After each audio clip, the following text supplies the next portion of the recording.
एक मोबाइल के अंदर बहुत सारे पार्ट लगे होते हैं और सभी पार्ट को काम करने के लिए क्या होता है, हमें उसको वोल्टेज देना ज़रूरी होता है। बिना वोल्टेज का कोई भी पार्ट काम नहीं करेगा और मोबाइल को वोल्टेज देने के लिए हम बैटरी डालते हैं और बैटरी से जो भी वोल्टेज निकलता है वो चला जाता है बैटरी कनेक्टर में। आप यहाँ पे देख सकते हो बैटरी कनेक्टर। तो इस तरह का बैटरी कनेक्टर जो मोबाइल के बोर्ड के साथ अटैच होता है, वो क्या करता है, जब हम बैटरी यहाँ पे डालते हैं तो उसका वोल्टेज बोर्ड को सप्लाई करता है और बोर्ड क्या करता है, डिफरेंट पार्ट को वोल्टेज को सप्लाई कर देता है। तो मानिए किसी मोबाइल का इस पॉइंट में अगर कोई फॉल्ट आ जाता है तो क्या होगा, बैटरी से जो भी वोल्टेज मोबाइल को जाना होगा वो मतलब अच्छी तरह से सप्लाई नहीं हो पाएगा या बिल्कुल ही सप्लाई नहीं हो पाएगा।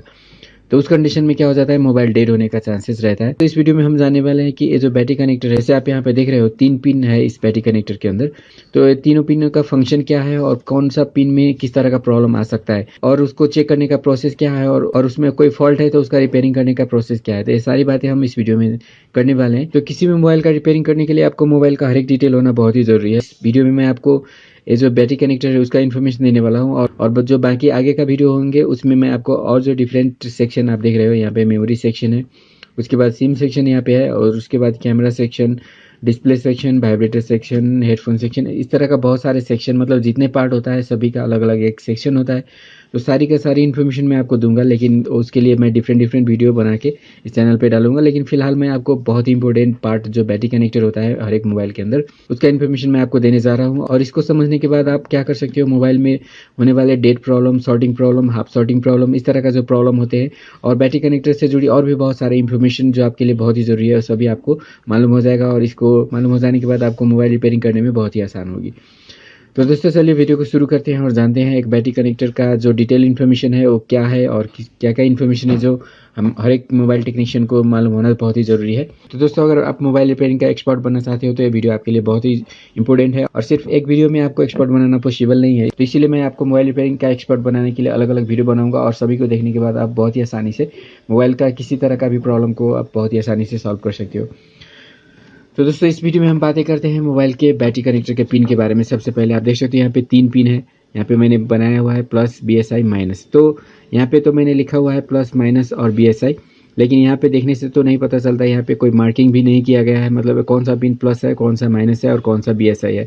डायग्राम देखने से हमें यहाँ पे पता नहीं चलता। तो किस तरह से हम इस पिन को फाइंड कर सकते हैं, तो ये जो 3 पिन आप देख रहे हो तो सभी का रीडिंग किस तरह का होना चाहिए, मतलब अगर बोर्ड सही कंडीशन में है तो उस टाइम में इसका रीडिंग कितना होना चाहिए और अगर बोर्ड फॉल्टी है तो उस कंडीशन में इसका रीडिंग कितना होना चाहिए। तो सभी का डिटेल इन्फॉर्मेशन मैं आपको देता हूँ।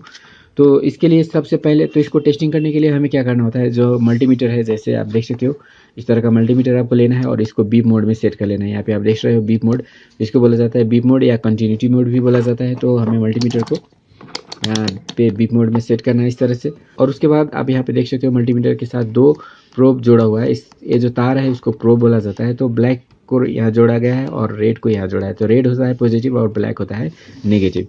मल्टीमीटर को बीप मोड में सेट कर लेने के बाद मल्टीमीटर का ये जो पॉजिटिव वायर है या जो रेड वायर आप देख रहे हो, रेड प्रोब या रेड वायर जो भी आप बोलो, तो उसको हमें क्या रखना है, मतलब माइनस पे रखना है। माइनस का मतलब क्या हो जाता है, बोर्ड बोर्ड में आपको माइनस कहीं पे भी मिल जाएगा। जैसे मेटालिक पॉइंट जो आप देख रहे हो इस तरह का बाउंड्री, तो ये भी माइनस है और ये जो बॉडी होता है वो सभी माइनस होता है।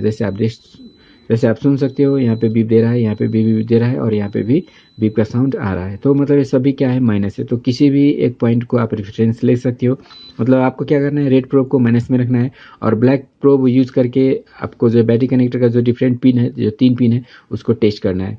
तो इसको टेस्ट करने पर किस तरह का रीडिंग आना चाहिए तो पहले हम देख लेते हैं अपने नोट्स में। तो दोस्तों आप देख सकते हो, मतलब मोबाइल रिपेयरिंग का बहुत ही इंपॉर्टेंट लेसन है जिसमें मैं आपको बैटरी कनेक्टर के बारे में इन्फॉर्मेशन दे रहा हूँ।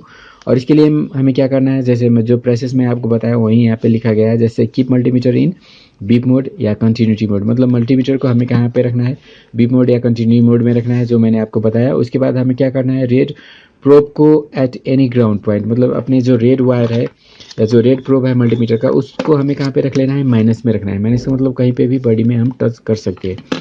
और वहाँ पे रखने के बाद अब हमें क्या करना है, बैटरी कनेक्टर का जो पिन होता है उसको टेस्ट करना है।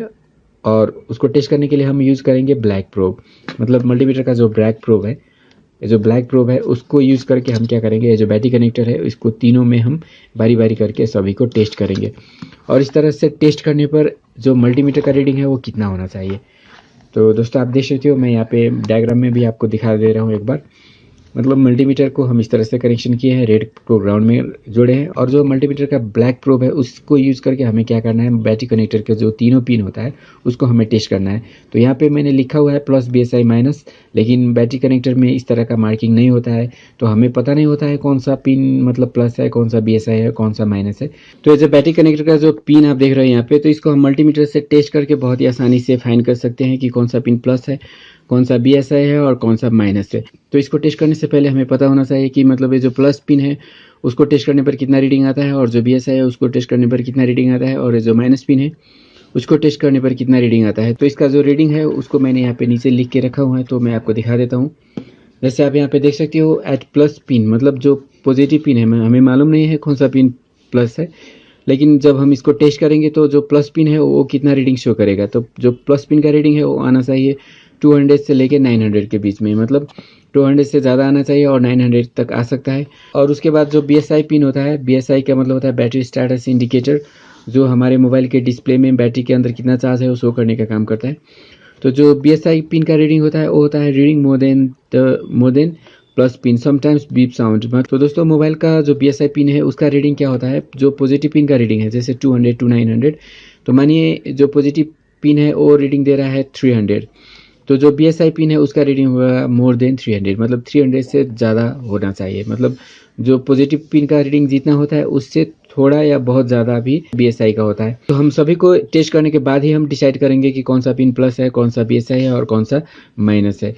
तो जो माइनस पिन है वो क्या करेगा, बीप का साउंड देगा विथ जीरो रीडिंग। मतलब इसका मतलब क्या होता है, बैटरी कनेक्टर का एक पिन माइनस होता है और जहाँ पे हम मल्टीमीटर का जो दूसरा प्रोब है वो रख रहे हैं वो भी माइनस है। तो माइनस और माइनस क्या होता है, एक दूसरे के साथ डायरेक्टली कनेक्टेड होता है। तो डायरेक्टली कनेक्शन होने पर क्या होता है, मल्टीमीटर बीप का साउंड देता है और उसका रीडिंग भी लगभग जीरो के करीब में ही होता है। तो इस तरह से हम बैटरी कनेक्टर का प्लस माइनस और BSI पिन को फाइंड कर सकते हैं। तो चलिए इसका मैं प्रैक्टिकल करके आपको दिखाता हूँ। तो इसके लिए मैंने मल्टीमीटर को बीप में रखा हुआ है, आप देख रहे हैं यहाँ पे। और फिर मैं क्या करता हूँ, ये जो मल्टीमीटर का रेड प्रोब है उसे मैं ग्राउंड पे रख लेता हूँ। ग्राउंड का मतलब होता है बॉडी, कहीं पे आपको रख लेना है, कहीं पे भी रख सकते हो आप। इस तरह का डिफरेंट पॉइंट्स है, कहीं पे भी आप रख सकते हो। और रखने के बाद आपको क्या करना है, तीनों पिन में टेस्ट करना है। तो चलिए मैं पहले इस पिन को टेस्ट करता हूँ। तो इस पिन को टेस्ट करने पर आप देख रहे हो रीडिंग कितना आ रहा है, 663। और उसके बाद हम नेक्स्ट पिन को टेस्ट करते हैं यहाँ पे। तो आप देख रहे हो रीडिंग 0 और बीप का साउंड दे रहा है। मतलब ये जो पिन है वो माइनस है, हमें माइनस का पता चल चुका है। और ये जो पिन है वो प्लस भी हो सकता है, BSI भी हो सकता है। तो प्लस और BSI को कंपेयर करने के लिए हमें जो बाकी एक और पिन है उसको भी हमें चेक करना होगा, और दोनों का जो रीडिंग आता है उसको हम कंपेयर करेंगे। जो कम रीडिंग वाला होगा वो प्लस पिन होगा और जो ज़्यादा रीडिंग वाला होगा वो होगा BSI पिन। तो चलिए इस पिन को हम टेस्ट करते हैं। तो इस पिन को टेस्ट करने पर आप देख रहे हो रीडिंग, तो इसका जो रीडिंग है 225। तो एक लो रीडिंग हो गया और एक क्या हो गया, हाई रीडिंग। इसका रीडिंग है कितना, 662। तो जो लो रीडिंग वाला जो पिन है वो हो गया प्लस, 20 का पिन हो गया जिसमें बीप का साउंड दे रहा है और रीडिंग भी 0 है, तो ये हो गया माइनस। और ये जो पिन हो गया वो हो गया BSI। तो दोस्तों इस तरह से हम इस बैटरी कनेक्टर का प्लस माइनस और BSI को हम फाइंड कर चुके हैं।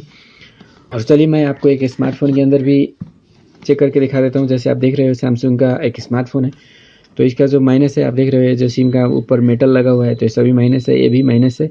तो आप मल्टीमीटर को कहीं एक पे रख लो, इस पेपर पे नहीं रखना है, पेपर पे रखने के बाद आपका बीप साउंड नहीं देगा। हम एक कहीं पे एक रख लेते हैं रेड प्रोब को, और फिर ब्लैक से हम टेस्ट करते हैं। इसका जो तीनों पिन है उसको टेस्ट करते हैं।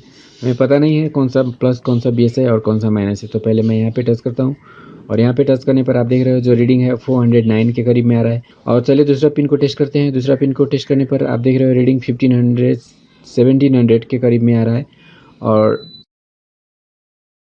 और ये तीसरा जो पिन है बीप के साथ 0 रीडिंग शो कर रहा है।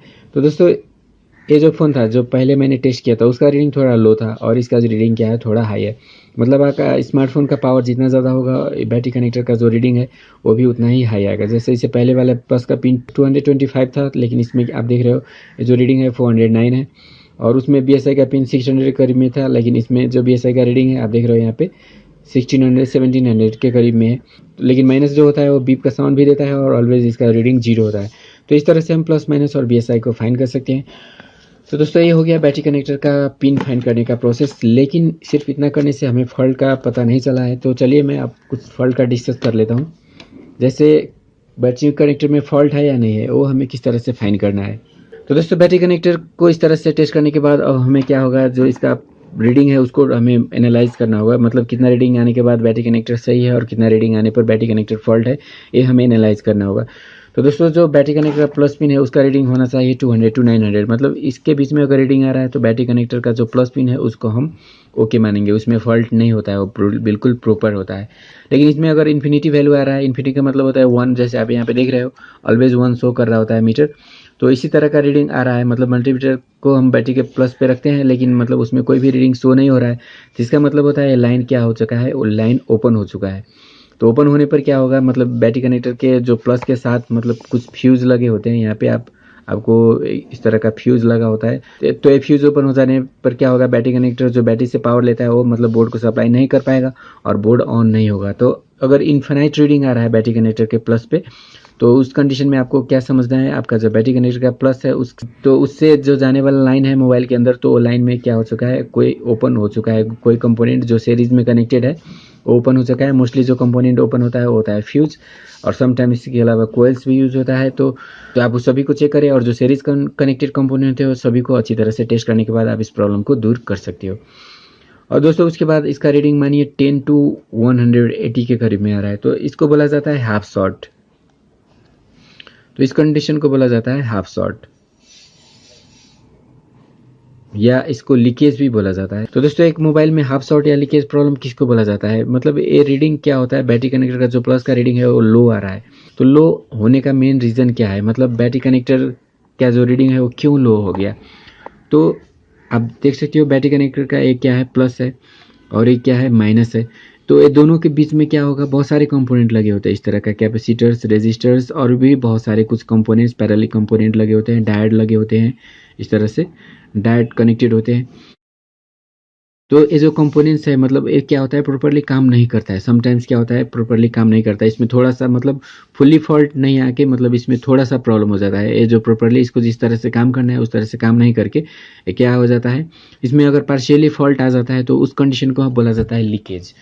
तो लीकेज कंडीशन में क्या होगा, ये वोल्टेज को मतलब यहाँ से जो जाने वाला वोल्टेज है उसको रोकने का काम है इसका, लेकिन ये मतलब पूरी तरह से नहीं रोक पाने के कंडीशन में क्या होगा, वो वोल्टेज इधर भी सप्लाई होगा, मतलब मोबाइल के अंदर के जो पार्ट्स है उसको भी जाएगा, और साथ साथ इस लाइन से भी वोल्टेज, कुछ वोल्टेज यहाँ पे भी और कुछ वोल्टेज यहाँ से निकल के माइनस में चला जाएगा डायरेक्टली। तो इस कंडीशन में क्या होगा, बैटरी का जो वोल्टेज है वो दो हिस्सों में बढ़ जाएगा, मतलब मोबाइल को भी जाएगा और माइनस में भी सप्लाई होगा। तो अगर ये लीकेज ज़्यादा है, मतलब बहुत सारे वोल्टेज को ये माइनस में सेंड कर रहा है, तो उस कंडीशन में मोबाइल ऑन नहीं होगा। लेकिन एक अगर ये लीकेज कम है तो उस कंडीशन में क्या होगा, हमारा मोबाइल ऑन होगा लेकिन जो बैटरी का बैकअप है वो कम हो जाएगा। तो दोस्तों जो लीकेज या हाफ शॉर्टिंग का प्रॉब्लम होता है उसमें क्या होता है, मोबाइल ऑन हो भी सकता है या नहीं भी हो सकता है। तो वो डिपेंड करता है मतलब बोर्ड में किस तरह का लीकेज है, लीकेज का जो अमाउंट है वो ज़्यादा है या कम है। तो अगर ज़्यादा लीकेज है तो मोबाइल ऑन नहीं होगा, क्योंकि मतलब ज़्यादा वोल्टेज इधर सप्लाई हो गया तो मोबाइल को जितना ज़रूरी है उतना वोल्टेज नहीं मिल पाएगा और उस कंडीशन में मोबाइल ऑन नहीं होगा। लेकिन अगर लीकेज कम है, थोड़ा सा ही लीकेज है, 10% 20% तक लीकेज है, तो मोबाइल फिर ऑन हो जाएगा, लेकिन जो बैटरी का बैकअप है वो डाउन हो जाएगा। और साथ साथ क्या होता है, जो लीकेज वाले जो कंपोनेंट होते हैं वो क्या होता है, हीट जनरेट करता है, क्योंकि इसके थ्रू अगर वोल्टेज पास होता है तो क्या होगा, ये गर्म होगा। तो गर्म होने पर क्या होगा, मोबाइल में हीटिंग का इश्यू भी आपको देखने को मिल जाएगा। तो दोस्तों इस तरह से लीकेज या हाफ शॉर्टिंग होने पर क्या होता है, बैटरी का बैकअप घट जाता है या समटाइम्स मोबाइल ऑन नहीं होने का प्रॉब्लम भी हो सकता है। तो इसको किस तरह से सॉल्व करना है वो भी मैं आपको बताऊँगा, लेकिन पहले हम जानते हैं कुछ और प्रॉब्लम के बारे में। तो लीकेज के बाद आप यहाँ पे देख सकते हो समटाइम्स क्या हो सकता है, आपका जो बैटरी कनेक्टर है उसमें बीप का साउंड भी आ सकता है, उस जीरो रीडिंग मतलब माइनस में तो बीप का साउंड आना ही चाहिए।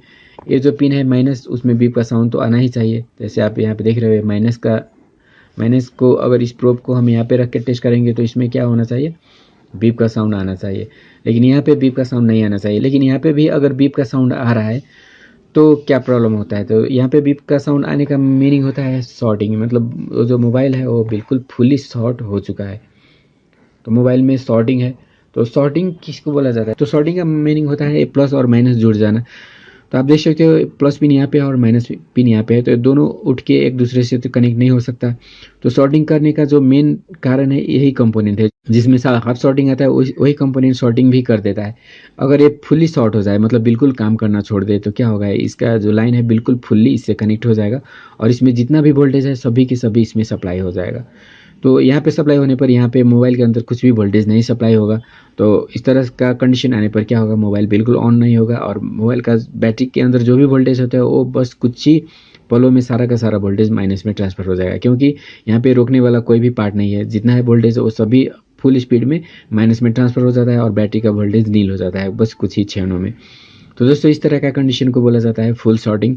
और फुल शॉर्टिंग और हाफ शॉर्टिंग का रिपेयरिंग करना थोड़ा मुश्किल होता है, लेकिन मैं आपको बहुत आसान ट्रिक बताने वाला हूं जिसका यूज़ करके आप किसी भी मोबाइल में फुल शॉर्टिंग या हाफ शॉर्टिंग का रिपेयरिंग बहुत ही आसानी से कर सकती हो। इस वीडियो में मैंने आपको बैटरी कनेक्टर का टेस्टिंग करने का प्रोसेस बताया और बैटरी कनेक्टर में टेस्ट करने पर किस तरह का रीडिंग आने पर किस तरह का फॉल्ट हो सकता है उसका इन्फॉर्मेशन मैंने आपको देने की कोशिश की।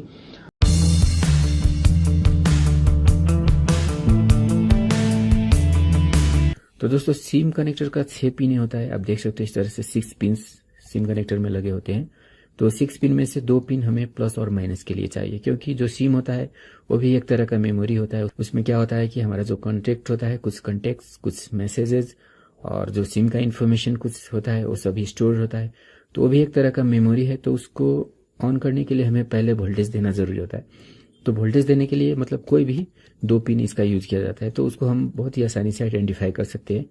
बाकी 4 पिनों में से क्या होता है कि जो माइनस के साथ, मानिए ये माइनस है, हमें पता नहीं है लेकिन मैं आपको चेक करके दिखाऊंगा कि कौन सा माइनस है।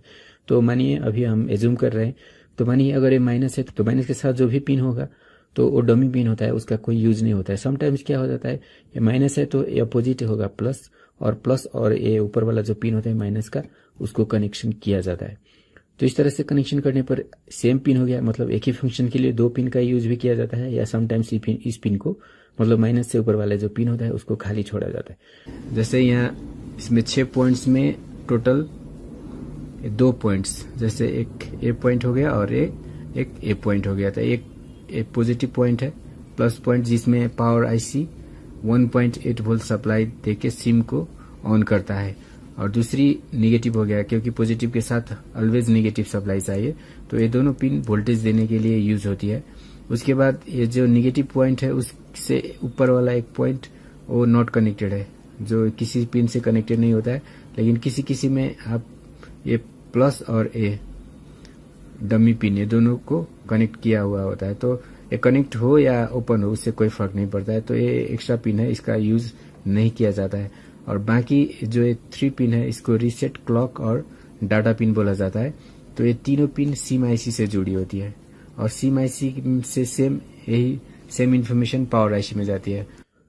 तो इस तरह से हमें प्लस और माइनस के लिए 3 पिन यूज हो गया, और उसके बाद जो बाकी 3 पिन होता है उसमें डेटा, क्लॉक और रीसेट 3 सिग्नल होता है, जो मतलब सिम आईसी या तो पावर आईसी को दिया जाता है। क्योंकि तो जो सिम है उसको स्लो प्रोसेसिंग डिवाइस माना जाता है। तो सिम का इन्फॉर्मेशन कैरी करने के लिए हमें ज्यादा स्पीड का जरूरत नहीं होता है। तो जो स्लो प्रोसेसिंग डिवाइस होता है जैसे सिम, और उसके बाद जो स्पीकर होता है, जो रिंगर होता है और जो एयर स्पीकर होता है, तो उस सभी को स्लो प्रोसेसिंग डिवाइस माना जाता है।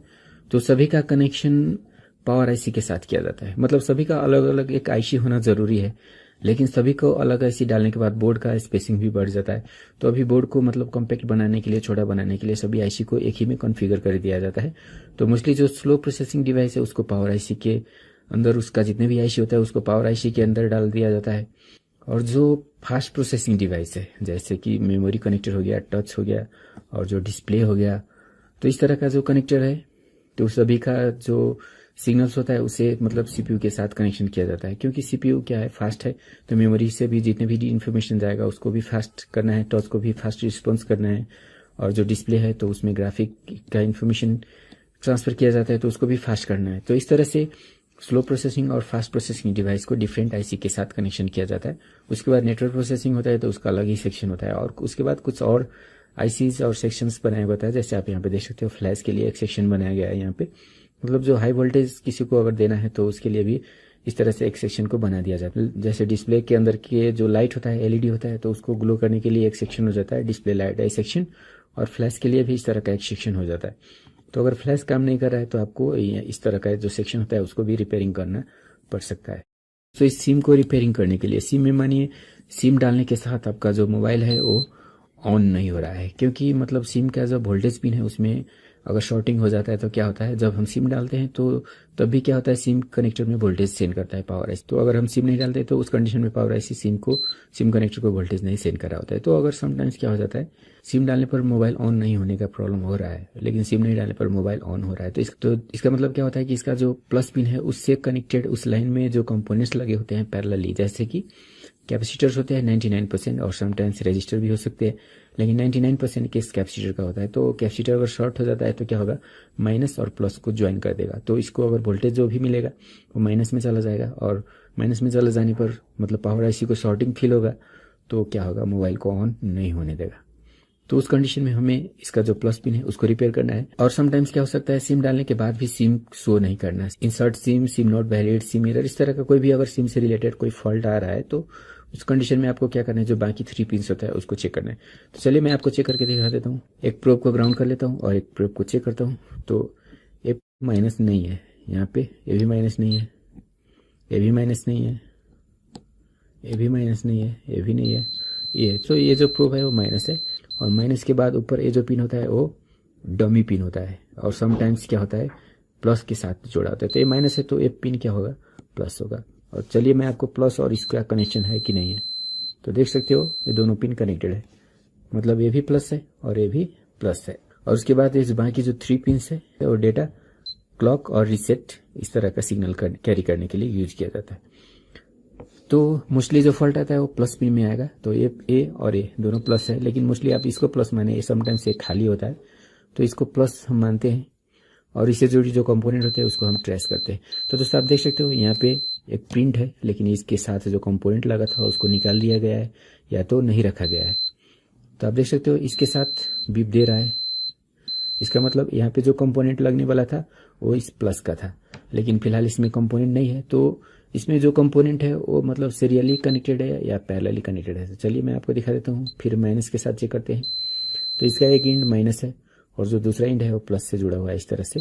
तो ये मतलब पैरेलल है, यहाँ पे कंपोनेंट नहीं डालने से भी सिम को कोई फर्क नहीं पड़ने वाला है, लेकिन अगर कंपोनेंट डालते तो उसको जो मिलने वाला वोल्टेज है वो फिल्टर होके आता है और सिम का जो लाइफ है वो थोड़ा लॉन्ग हो जाता है। तो फिलहाल इस प्लस के साथ हमें कंपोनेंट यहाँ पे नहीं मिला। तो चलिए इसके बगल में कुछ और कंपोनेंट्स यहाँ पे, तो सभी को हम ट्रेस कर लेते हैं। तो कहीं पे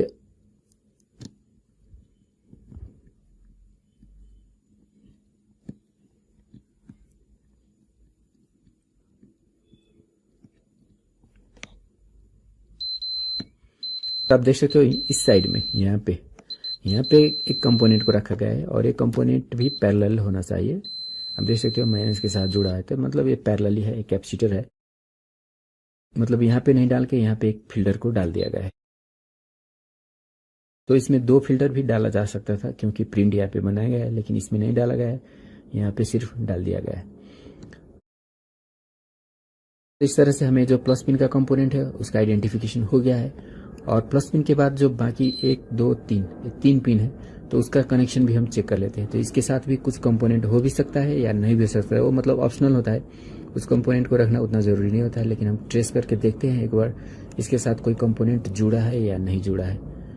तो फिलहाल हमें कोई कंपोनेंट्स इसके साथ कनेक्टेड नहीं मिल रहा है। आप देख सकते हैं इस तरह से, मतलब यहाँ पे एक प्रिंट बनाया गया है, तो मतलब प्रिंट तो बनाया गया है यहाँ पे आप देख सकते हो, लेकिन इसके अंदर कंपोनेंट को डाला नहीं गया है, मतलब यहाँ पे ऑप्शनल है, मतलब डाल भी सकते हैं, नहीं डालने से भी कोई फर्क नहीं पड़ने वाला। तो इसके बाद चलिए ये जो एक और पिन है उसको चेक करते हैं। तो इसके साथ भी कोई कंपोनेंट नहीं जुड़ा है, आप देख सकते हो इस तरह से। यहाँ पे भी चेक करके देख लेते हैं, यहाँ पे भी कंपोनेंट्स का कनेक्शन नहीं मिला। तो चलिए अब एक और पिन इधर है इस साइड में, तो इसका भी चेक कर लेते हैं। तो आप देख सकते हो यहाँ पे प्रिंट दिया गया है लेकिन कंपोनेंट को नहीं डाला गया है, और इस साइड का कंपोनेंट्स चलिए देखते हैं। तो कंपोनेंट्स नहीं मिल रहा है, मतलब जो डेटा पिन्स, क्लॉक पिन और रीसेट पिन है तो उसके साथ कंपोनेंट्स ऑप्शनल होता है, डाले तो भी चलेगा, नहीं डाले तो भी चलेगा। दोस्तों इसीलिए मोस्टली क्या किया जाता है कि जो वोल्टेज पिन है उसमें कंपल्सरी होता है एक कंपोनेंट एटलीस्ट डालना ही होता है, समटाइम्स 2 या उससे ज़्यादा भी कंपोनेंट हो सकता है प्लस पिन के साथ। लेकिन जो डेटा पिन, क्लॉक पिन और रीसेट पिन होता है तो उसके साथ कंपोनेंट होना ऑप्शनल होता है। समटाइम्स किसी मोबाइल में आपको मिल जाएगा या समटाइम्स नहीं भी मिलेगा। इस तरह से एक सिम कनेक्टर के साथ कनेक्टेड कंपोनेंट को फाइंड कर सकते हो और उसमें अगर कोई फॉल्ट है तो उसको सीरीज और पैरेलल सेपरेट करके उसका रिपेयरिंग कर सकते हो। तो सिम में फॉल्ट आए तो पहले आपको नई सिम डाल के देखना है, इस सभी टिप को क्लीन करके देखना है। लेकिन अगर नहीं हो रहा है प्रॉब्लम सॉल्व तो उस कंडीशन में आपको ये जो कंपोनेंट्स मिला इसके साथ, जो पॉजिटिव पिन के साथ था, तो उसको निकाल देना है या तो इसी साइज का दूसरा कंपोनेंट यहाँ पे डाल देना है। तो इस तरह से हम सिम का बेसिक रिपेयरिंग और जो बोर्ड का रिपेयरिंग होता है उसको कर सकते हैं। सिम के बाद आप यहाँ पे देख सकते हो ये जो कनेक्टर है वो मेमोरी का कनेक्टर है और मेमोरी कनेक्टर के बगल में इस तरह से कुछ कंपोनेंट आप देख रहे हो इस तरह से डाला गया है। तो इसका जो पिन है उसको हम इस तरह से अगर टच करेंगे तो इसका जो बॉडी होता है वो माइनस होता है, आप देख सकते हो। तो इसका पिन में टच करने के बाद भी इसका बॉडी में टच हो जा रहा है, तो इसका पिन से हमें इसका कंपोनेंट को आइडेंटिफाई करना थोड़ा मुश्किल होगा। तो इस कंडीशन में हम क्या कर सकते हैं, तो पहले हम इस कंपोनेंट का माइनस को फाइंड कर ले यहाँ पे। और ये जो पिन है वो प्लस है, आप देख सकते हो। ये जो पिन है माइनस हो गया और ये जो पिन है वो क्या है, प्लस है। तो प्लस क्या होगा, माइनस के साथ नहीं बीप देगा।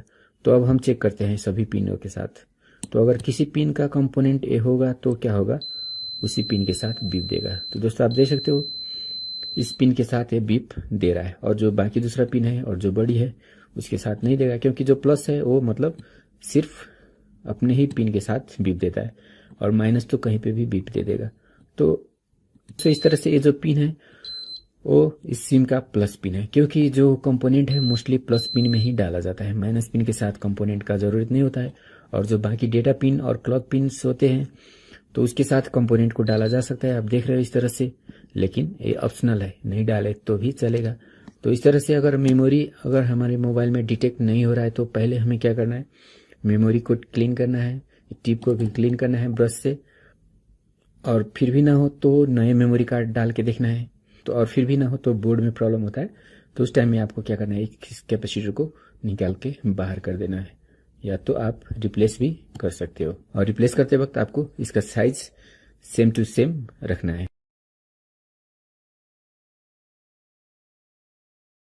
जो ग्राउंड के साथ बीप दे रहा है वो निगेटिव पिन हो गया, और निगेटिव के जो अपोजिट पिन होता है वो पॉजिटिव होता है। मतलब ये निगेटिव है तो ये जो लास्ट वाला पिन है वो पॉजिटिव है, और निगेटिव के बगल में एक और पिन है जो वैल्यू शो नहीं कर रहा है, तो इसे हम डमी पिन कहते हैं। मतलब इस पिन का कोई यूज नहीं होता है, तो ये एक्स्ट्रा पिन है। और जो बाकी जो दो पिन जो वैल्यू शो कर रहा है वो डेटा ट्रांसफर के लिए यूज होने वाला पिन है। तो दोस्तों अगर मोबाइल में चार्जिंग का प्रॉब्लम आता है तो हमें जो फर्स्ट पिन है जो ग्राउंड के अपोजिट में है तो उस पिन को आगे ट्रबल शूट करना होता है, और उसका जो कनेक्शन होता है मतलब चार्जिंग रेगुलेटर आईसी के साथ होता है। तो दोस्तों इस लाइन की ट्रबल शूट करने के लिए अब हमें एक प्रोब को यहाँ पे रख लेना है। मतलब ये जो पॉजिटिव पिन है चार्जर कनेक्टर का वहाँ पे इस तरह से रख लेना है, और इस तरह से रख लेने के बाद जो दूसरा प्रोब है उसे हमें चेक करते जाना है। मतलब पहले हम इसके अगल बगल में चेक करते हैं और इसमें देखते हैं कहीं पे कंटिन्यूटी आ रहा है या नहीं। तो दोस्तों आप देख सकते हो मतलब इसके बगल में कहीं पे किसी भी कंपोनेंट से बीप नहीं शो कर रहा है, तो मतलब इसके बगल में जो कंपोनेंट है वो चार्जिंग सर्किट के लिए यहाँ पे नहीं रखा गया है। तो चलिए अब डायरेक्ट मैं यहाँ पे चेक करता हूँ, और यहाँ पे चेक करने के बाद आप देख सकते हो मतलब डायरेक्ट वो पिन क्या कर रहा है, इससे कंटिन्यूटी दिखा रहा है और जो रीडिंग है वो भी 0 दिखा रहा है। इस तरह से आप देख सकते हो मतलब डायरेक्ट कनेक्टेड है यहाँ पे। तो दोस्तों मैं आपको एक बार कंफर्म कर देना चाहता हूँ कि ये पिन ग्राउंड है या नहीं है, तो मैं इसको एक बार ग्राउंड से भी चेक करके दिखा देता हूँ आपको। तो दोस्तों आप देख सकते हो यहाँ पे ग्राउंड के साथ ये कोई भी कंटिन्यूटी नहीं दिखा रहा है, मतलब ये पिन ग्राउंड नहीं है। और ये पिन क्या है, जो प्लस लाइन है यहाँ पे उसी से कनेक्टेड पिन है। तो दोस्तों इस बात का कंफर्मेशन हम एक और तरीका से भी कर सकते हैं। चलिए मैं इसको ग्राउंड पे रख देता हूँ और यहाँ पे वैल्यू देखता हूँ। तो यहाँ पे आप देख सकते हो इन्फिनाइट वैल्यू दे रहा है, और यहाँ पे भी अगर हम चेक करते हैं तो उतना ही वैल्यू देगा, सेम वैल्यू आ रहा है। देखिए दोस्तों, तो दोस्तों इस तरह से हम कंफर्म कर सकते हैं मतलब ये जो इसका जो कनेक्शन है यहाँ पे है या नहीं है। तो दोस्तों इस तरह से हम चार्जिंग रेगुलेटर का जो कनेक्शन है वो फाइंड आउट कर सकते हैं। तो दोस्तों ये चार्जिंग रेगुलेटर का इनपुट पिन हो गया, जिससे मतलब चार्जर का जो प्लस लाइन है वो कनेक्टेड है, और उसके बाद ये जो बीच का पिन है वो आउटपुट पिन होता है। तो ये जो बीच का पिन है और जो ऊपर का पिन है मतलब सेम है, आप देख सकते हो दोनों कंटिन्यूटी शो कर रहा है। मतलब इससे 5 वोल्ट या जो चार्जर जितने भी वोल्ट इन करेगा मतलब यहाँ पे आ जाएगा, और यहाँ पे आने से पहले मतलब कुछ फिल्टर भी होता है, आप देख सकते हो इस तरह से कुछ कंपोनेंट भी लगा हो सकता है इसके अंदर। तो दोस्तों आप देख सकते हो इस लाइन में एक कैपेसिटर भी इस तरह से जुड़ा हुआ है, जो मतलब चार्जिंग का जो वोल्टेज है उसे फिल्टर करने के लिए यूज हो रहा है। तो दोस्तों अगर एक कैपेसिटर शॉर्ट हो जाता है तो चार्जर जो भी वोल्टेज सेंड करेगा वो मतलब ग्राउंड में चला जाएगा, क्योंकि ये कैपेसिटर का जो दूसरा एंड है वो इस तरह से आप देख सकते हो ग्राउंडेड है। मतलब मोस्टली जो कैपेसिटर है वो पैरेलली कनेक्टेड होता है और पैरेलली का मीनिंग होता है मतलब एक साइड ग्राउंड से जुड़ा होना और दूसरा साइड पॉजिटिव से जुड़ा होना। तो अगर एक कभी शॉर्ट होगा तो क्या होगा, इसमें पॉजिटिव में जितना भी वोल्टेज आएगा वो डायरेक्ट ग्राउंड को चला जाएगा, मतलब आईसी उस वोल्टेज को नहीं ले पाएगा। तो दोस्तों अगर एक कैपेसिटर शॉर्ट हो जाता है तो हमें क्या करना है, इसको निकाल के फेंक देना है या तो हमें इसी साइज का दूसरा कैपेसिटर इसमें डाल देना है। तो जो नो चार्जिंग का फॉल्ट होगा वो सॉल्व हो जाएगा। तो दोस्तों इनपुट का कंफर्मेशन हो जाने के बाद अब इसका जो आउटपुट है वो आउटपुट मतलब बीच के पिन से आउटपुट निकलता है और वोल्टेज चला जाता है बैटरी कनेक्टर को। लेकिन बैटरी कनेक्टर को जाने से पहले मतलब इस तरह से एक कंपोनेंट रखा गया होता है, आप देख सकते हैं यहाँ पे एक फ्यूजेबल रजिस्टर रखा हुआ है। तो इस फ्यूजेबल रजिस्टर में जाएगा और उसके बाद एक चला जाएगा बैटरी का प्लस में। तो दोस्तों ये जो पिन है वो बैटरी का प्लस पिन है। तो दोस्तों इसको मैं आपको एक बार कंफर्म करके दिखा देता हूँ, मतलब ग्राउंड से इसको चेक करता हूँ। तो दोस्तों आप देख सकते हो ग्राउंड से इसमें कोई भी वैल्यू नहीं आ रहा है और ये ग्राउंड के साथ बीप दे रहा है। तो मतलब ये बैटरी का नेगेटिव पिन है और ये जो पिन है वो बैटरी का पॉजिटिव पिन है जो डायरेक्टली इस फ्यूज से जुड़ा हुआ है। और ये जो फ्यूज है वो इस तरह का जो चार्जिंग रेगुलेटर होता है उससे जुड़ा हुआ है। तो दोस्तों ये चार्जिंग रेगुलेटर का इनपुट पिन हो गया और ये चार्जिंग रेगुलेटर का आउटपुट पिन हो गया जो बीच वाला है। और जो तीसरा पिन है वो कंट्रोलिंग के लिए यूज होता है।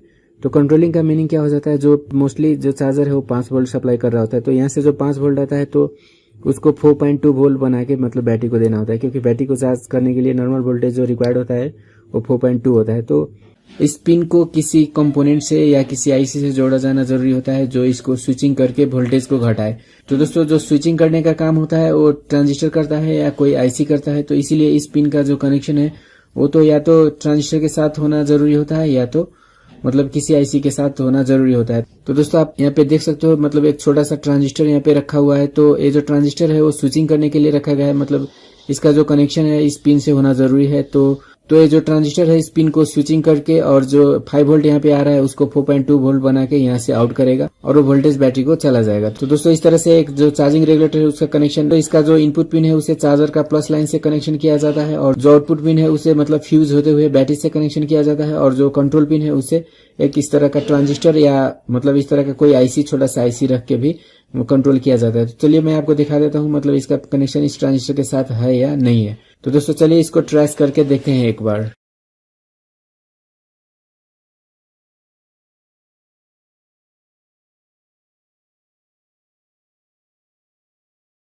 तो दोस्तों इसका जो इनपुट पिन है उसे चार्जर का प्लस लाइन से कनेक्शन किया जाता है, जो आउटपुट पिन है उसे मतलब फ्यूज होते हुए बैटरी से कनेक्शन किया जाता है और जो कंट्रोल पिन है उसे एक इस तरह का ट्रांजिस्टर या मतलब इस तरह का कोई आईसी छोटा सा आईसी रख के भी कंट्रोल किया जाता है। तो चलिए मैं आपको दिखा देता हूँ मतलब इसका कनेक्शन इस ट्रांजिस्टर के साथ है या नहीं है। तो दोस्तों इसका ट्रेसिंग करने के लिए हमें जो चार्जिंग रेगुलेटर है उसके कंट्रोल पिन में मल्टीमीटर का एक प्रोब को रखना है इस तरह से, और जो दूसरा प्रोब है उसे हमें इस ट्रांजिस्टर का डिफरेंट पिन में टच करके चेक करना है। तो चलिए मैं इसको चेक करता हूँ और यहाँ पर चेक करने के बाद इसमें कोई वैल्यू नहीं शो कर रहा है। और दूसरे पिन में चेक करता हूँ तो दूसरा पिन का कनेक्शन भी इसके साथ नहीं है। तो दोस्तों चलिए अब मैं इसका जो तीसरा पिन है ऊपर है उससे चेक करके दिखाता हूँ आपको। तो दोस्तों आप देख सकते हो इस तरह से मतलब जो ट्रांजिस्टर का जो सबसे ऊपर वाला पिन है टॉप पिन है उसका कनेक्शन चार्जिंग रेगुलेटर आईसी के साथ दिखा रहा है। तो इससे हमें क्या प्रूव होता है, मतलब ये जो चार्जिंग रेगुलेटर है उसका जो कंट्रोल पिन है इस ट्रांजिस्टर के साथ कनेक्शन किया गया है। तो दोस्तों अगर इस चार्जिंग रेगुलेटर के इनपुट में वोल्टेज नहीं आ रहा है, 5 वोल्ट नहीं आ रहा है, तो हमें इसका इनपुट कंपोनेंट को चेक करना है।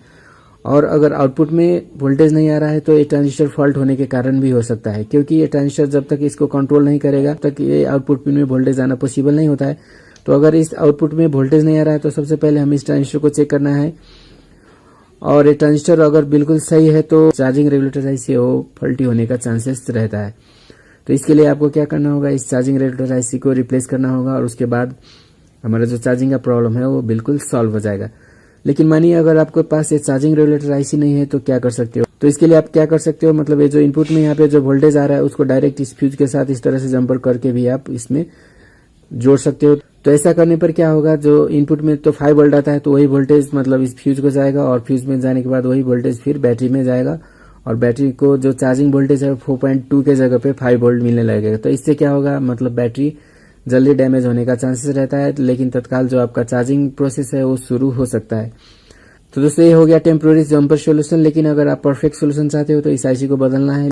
लेकिन दोस्तों अगर आपको मानिए AIC नहीं मिल रहा है तो आप क्या कर सकते हो, 2 डायोड को सीरीज में मतलब रख के इससे कनेक्शन कर सकते हो। मतलब इनपुट को, जो इनपुट पिन है उसे डायोड का मतलब एनोड में दे देना है, और जो आउटपुट पिन है उसे डायोड का कैथोड में दे देना है, लेकिन इसके बीच में आपको 2 डायोड डालना है। तो दोस्तों इस तरह से करने के बाद ये चार्जिंग रेगुलेटर ऐसे नहीं होगा, तब भी आपका जो चार्जिंग है परफेक्टली हो पाएगा। क्योंकि दोस्तों जो डायोड होता है वो मतलब 0.3 वोल्ट से लेके 0.7 वोल्ट तक को घटाने का काम करता है। तो इस तरह से अगर हमें 0.3 वोल्ट का अगर 2 डायोड हम रखते हैं इसके भीतर में, तो दोस्तों अगर हम 2 डायोड को सीरीज में इससे जोड़ देते हैं तो क्या होगा, यहाँ से 5 वोल्ट आएगा, और 2 डायोड क्या करेगा, 0.3 घटाने के बाद मतलब 4.4 वोल्ट इसको मिलेगा, और उसके बाद वही वोल्टेज बैटरी में चला जाएगा।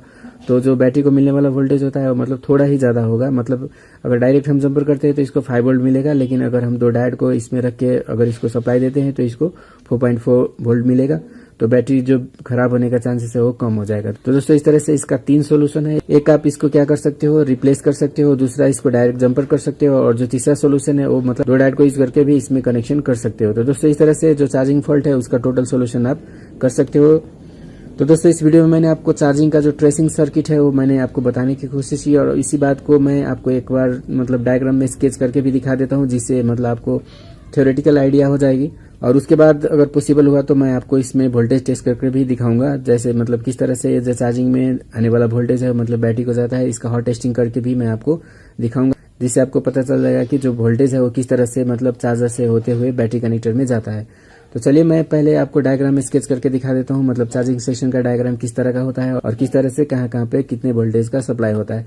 तो मैं जो चार्जिंग डायग्राम बनाने वाला हूँ वो मतलब इसी का पार्टिकुलर बनाने वाला हूँ, लेकिन मतलब चार्जिंग डायग्राम मैं बनाऊंगा वो मतलब दूसरे मोबाइल में थोड़ा सा अलग हो सकता है, लेकिन बेसिक जो प्रिंसिपल है वो सेम है। तो दोस्तों चलिए देखते हैं चार्जिंग सर्किट का डायग्राम।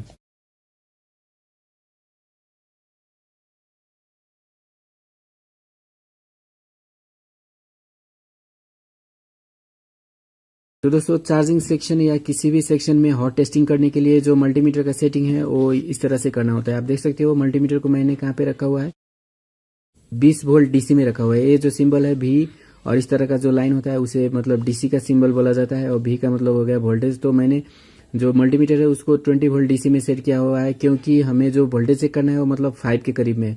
तो इससे नीचे जो पॉइंट है वो मतलब 2 वोल्ट का रेंज है, तो 2 वोल्ट में रख के हम 5 को चेक नहीं कर सकते, इसीलिए मैंने मल्टीमीटर को 20 वोल्ट के रेंज में सेट किया है। और इसे ऊपर भी रख सकते हैं, लेकिन ऊपर में रखने पर क्या होगा, जो पॉइंट के बाद जो वैल्यू आता है वो मतलब शो नहीं होगा, इसीलिए ये जो रेंज है वो एग्जैक्ट रेंज है। तो इसीलिए मैंने मल्टीमीटर को यहाँ पे रखा हुआ है।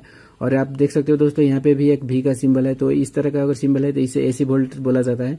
और एसी का रेंज आप देख सकते हो मतलब 200-600, मतलब एसी ऑलवेज मतलब 200 से ज़्यादा होता है, तो इसीलिए एसी का रेंज मतलब 200-600 है, इसमें 10 वोल्ट 20 वोल्ट का रेंज नहीं होता है। तो दोस्तों हमें जब भी मल्टीमीटर को रखना है वो डीसी 20 वोल्ट में रखना है, अगर हम मोबाइल के बोर्ड को चेक करना चाहते हैं तो दोस्तों इस तरह से मल्टीमीटर को सेट करने के बाद अब हमें क्या करना है, पहले मैंने क्या किया था, मतलब रेड प्रोब को ग्राउंड पे रखा था, लेकिन वोल्टेज टेस्ट करते वक्त हमें क्या करना है, इस जो ब्लैक है उसे ग्राउंड पे रखना है और रेड को यूज करके चेक करना है, क्योंकि वोल्टेज में ऑलवेज हमें प्लस और माइनस को मैच करना होता है, मतलब माइनस के साथ माइनस को रखना होता है और प्लस के साथ प्लस को रखना होता है। तो दोस्तों जो सर्किट ट्रेसिंग के लिए हमने जो प्रोसेस किया था तो उसे कोल्ड टेस्टिंग बोला जाता है, और अभी जो मैं प्रोसेस कर रहा हूँ उसे बोला जाता है हॉट टेस्टिंग या वोल्टेज टेस्टिंग। तो इसको मैं माइनस पे रख देता हूँ, कहीं पे भी रख सकते हैं, मतलब यहीं पे भी रख सकते हैं, मतलब चार्जर का जो बॉडी है वहीं पे भी रख सकते हैं, या कहीं पे भी किसी भी माइनस पॉइंट पे हमें जो ब्लैक प्रोब है उसको रख देना है वोल्टेज टेस्टिंग करने के टाइम पे, और ये जो रेड प्रोब है उसे हमें चेक करना है। तो दोस्तों अगर हम रिवर्स करें तो क्या होगा, तो रिवर्स करने से भी कोई फर्क नहीं पड़ेगा, जो रीडिंग है वो नेगेटिव में आएगा। तो चलिए मैं आपको एक बार चेक करके दिखाता हूँ। तो इस तरह से चेक करने पर ये जो पॉजिटिव इंड है, तो दोस्तों मैं आपको दिखा देता हूँ, मतलब ये जो इंड है वो नेगेटिव है, तो नेगेटिव में आप देख सकते हो बिल्कुल 0 वोल्ट है, और इसका जो अपोजिट पिन है यहाँ पे आप देख सकते हो इस तरह से, तो ये है पॉजिटिव पिन। तो इसमें जो आप देख रहे हो वोल्टेज वो है 4.8 के करीब, मतलब लगभग 5 वोल्ट के करीब में इसमें वोल्टेज आ रहा है। तो मोस्टली जो चार्जर होता है वो 5 वोल्ट का होता है, तो यहाँ पे इसीलिए मतलब 5 वोल्ट के करीब में वोल्टेज यहाँ पे आ रहा है, आप देख सकते हो इस तरह से। तो अगर हम उल्टा चेक करें तो क्या होगा, तो चलिए मैं आपको एक बार उल्टा चेक करके भी दिखा देता हूँ, जिससे आपको मतलब नॉलेज हो जाएगा उल्टा चेक करने से क्या फर्क पड़ता है। तो उल्टा मतलब अभी मैंने क्या किया है, रेड को ग्राउंड पे रख लिया है और जो ब्लैक है उससे मैं चेक कर रहा हूँ। तो इस तरह से चेक करने पर जो रीडिंग है आप देख सकते हो, रीडिंग क्या आ रहा है, मतलब वैल्यू सेम है, लेकिन जो आगे आप देख सकते हो नेगेटिव का साइन है, नेगेटिव का साइन मतलब रीडिंग के साथ आ जाता है। तो इसीलिए मतलब आप उल्टा भी चेक कर सकते हो, उसमें कोई फॉल्ट आने का चांसेस नहीं होगा, लेकिन अगर आप उल्टा चेक करें तो बेहतर है। तो चलिए मैं उल्टा ही चेक करता हूँ। और इसके लिए मैं क्या करता हूँ, फिर से ब्लैक को ग्राउंड कर लेता हूँ और वोल्टेज टेस्ट करता हूँ। तो दोस्तों यहाँ पे जो हमने वोल्टेज चेक किया तो इसे हमें क्या पता चल गया, जो हमारा चार्जर का कंडीशन है बिल्कुल ओके है, और ये जो चार्जर कनेक्टर है, जो सी टाइप चार्जर कनेक्टर है, वो भी बिल्कुल ओके है, क्योंकि इसमें अगर कोई फॉल्ट होता तो यहाँ पे वोल्टेज नहीं आता। और इससे आगे जो चार्जर कनेक्टेड हमने यहाँ पे चार्जर जो जोड़ा हुआ है, और चार्जर जोड़ के मैंने स्विच को ऑन किया हुआ है, मतलब चार्जर जोड़ने से नहीं होगा, स्विच को ऑन भी करना होगा तभी यहाँ पे वोल्टेज आ पाएगा। तो चार्जर जोड़ के मैंने स्विच को ऑन किया है, तो मतलब अगर चार्जर में फॉल्ट होता तो भी वोल्टेज नहीं आता, और चार्जर कनेक्टर में फॉल्ट होता तो भी वोल्टेज नहीं आता। तो यहाँ पे जोड़ने से पहले हम एक बार चार्जर को भी चेक कर सकते थे इसी तरह से। तो इसको चेक करने के लिए आपको क्या करना है, मतलब चार्जर को चेक करने के लिए आप क्या कर सकते हो, सेम प्रोसेस है। मतलब इसका जो बाहर का जो बॉडी है वो निगेटिव होता है, तो आपको इस तरह से, तो आपको क्या करना है, मतलब जो निगेटिव ब्लैक वायर है उसको बॉडी पे इस तरह से टच कर लेना है, और टच कर लेने के बाद इसके अंदर एक बार आपको इस तरह से चेक करना है, मतलब वोल्टेज, इसके अंदर का जो वोल्टेज होता है, मतलब आपको मतलब डिफरेंट पिन में आपको इस तरह से चेक करते जाना है। आपको प्लस पिन नहीं मालूम है तो भी आप इस तरह से चेक करते हो। तो दोस्तों आप देख सकते हो 4.9 वोल्ट आ चुका है अभी, और ये जो पिन है वो नेगेटिव है इस तरह से, और बाकी पिन में वोल्टेज नहीं आएगा आपको। चलिए दिखा देता हूँ, मतलब बाकी जो बीच का पिन है उसमें कोई भी वोल्टेज नहीं है, क्योंकि बाकी पिन एक तो मतलब डमी पिन होता है, मतलब खाली पिन होता है, और बाकी जो 2 पिन है वो डेटा के लिए होता है, और एक जो है मतलब ये प्लस पिन होता है। तो इसमें 4.9 के करीब वोल्टेज आ रहा है, और इसको जोड़ने के बाद शायद थोड़ा वोल्टेज कम हो रहा है, तो मतलब बोर्ड में थोड़ा लीकेज होने का चांसेस भी हो सकता है। बोर्ड में लीकेज होने पर जो वोल्टेज है वो थोड़ा कम आने का चांसेस रहता है। तो चलिए मैं इसको एक बार फिर से जोड़ देता हूँ, और जोड़ने के बाद फिर से हम बोर्ड का जो हॉट टेस्टिंग है उसको शुरू करते हैं। तो दोस्तों चलिए अब आगे यहाँ मतलब यहाँ पे तो वोल्टेज ठीक है, हमने चेक कर लिया था। एक बार फिर से मैं आपको चेक करके दिखा देता हूँ यहाँ पे मतलब कितना वोल्टेज आ रहा है।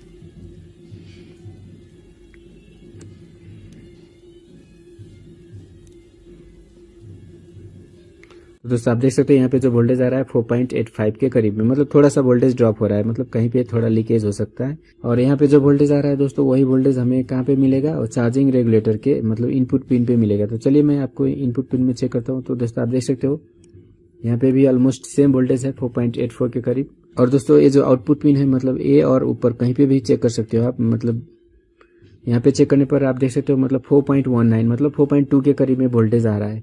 मतलब चार्जर का जो रेगुलेटर है इससे वो मतलब 5 वोल्ट को लेता है और 4.2 वोल्ट आउट करता है इस तरह से, और यही वोल्टेज फ्यूज में जाएगा, आप देख सकते हो इस तरह से।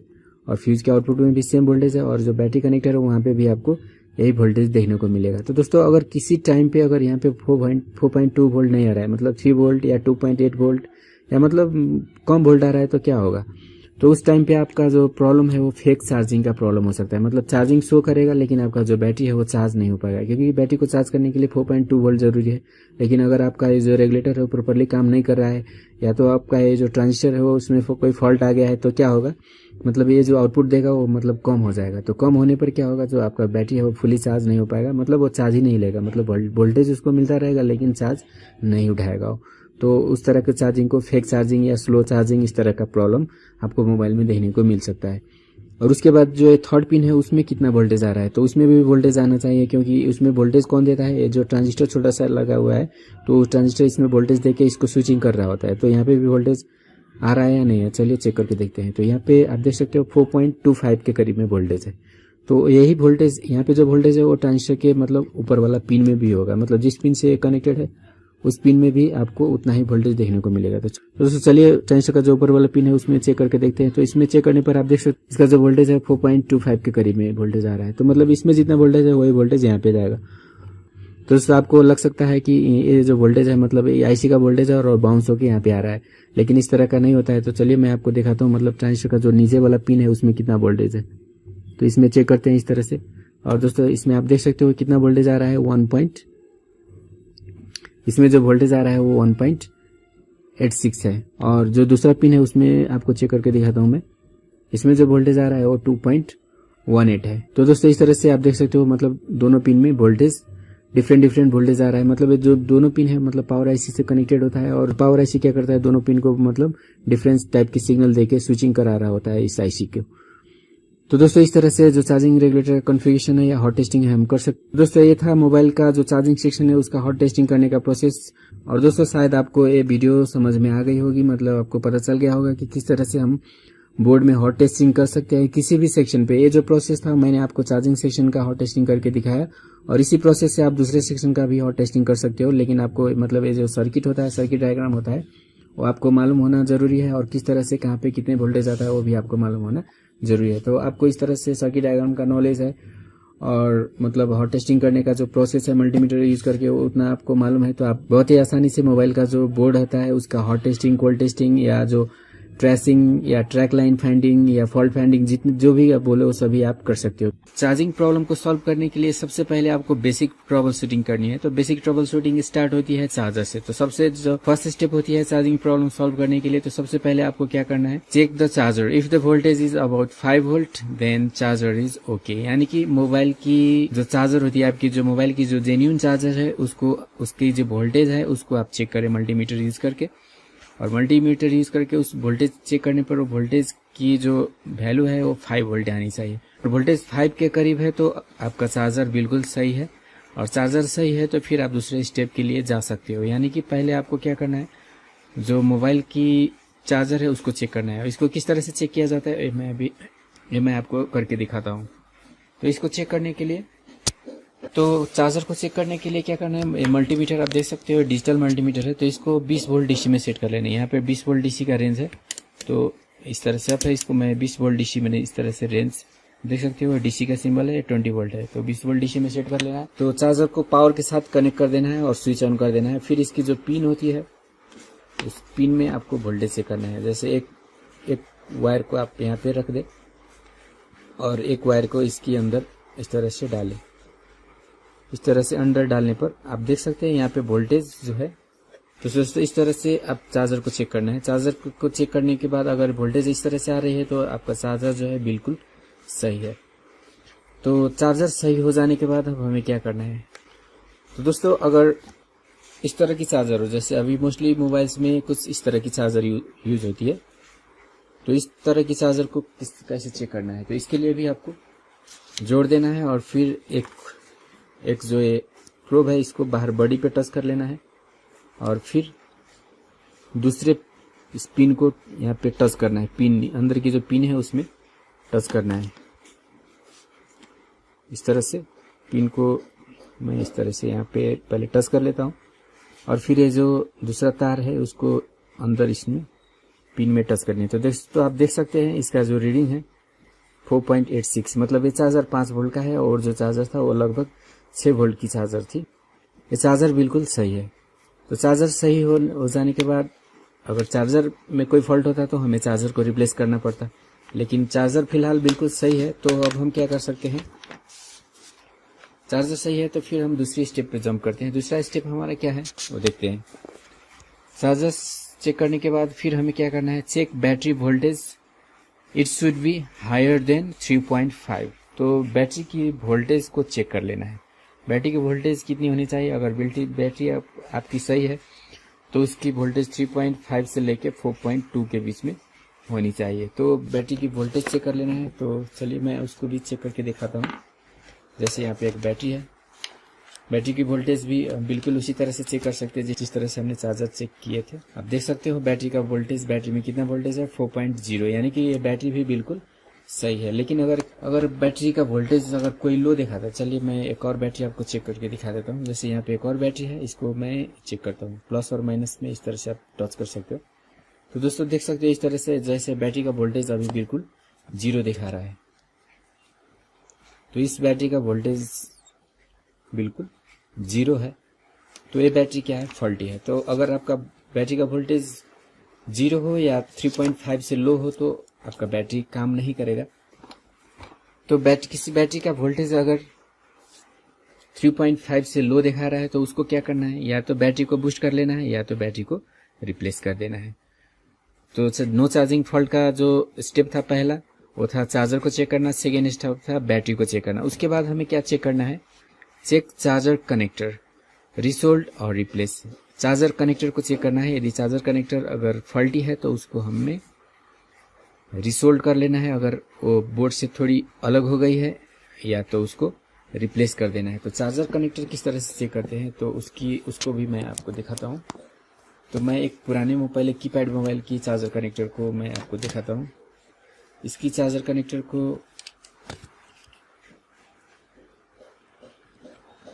कनेक्टर डिफरेंट हो सकती है, तो किस तरह से चेक करना है, एक नए मोबाइल में किस तरह से चेक करना है, पुराने मोबाइल में किस तरह से चेक करना है, दोनों की इन्फॉर्मेशन मैं आपको दे देता हूँ, जिससे आपको काम करने में आसानी होगी। तो मोबाइल को खोलने के बाद अब चलिए यहाँ पे देख सकते हैं आप चार्जर कनेक्टर यहाँ पे लगा हुआ है। इसमें ये चार्जर कनेक्टर है।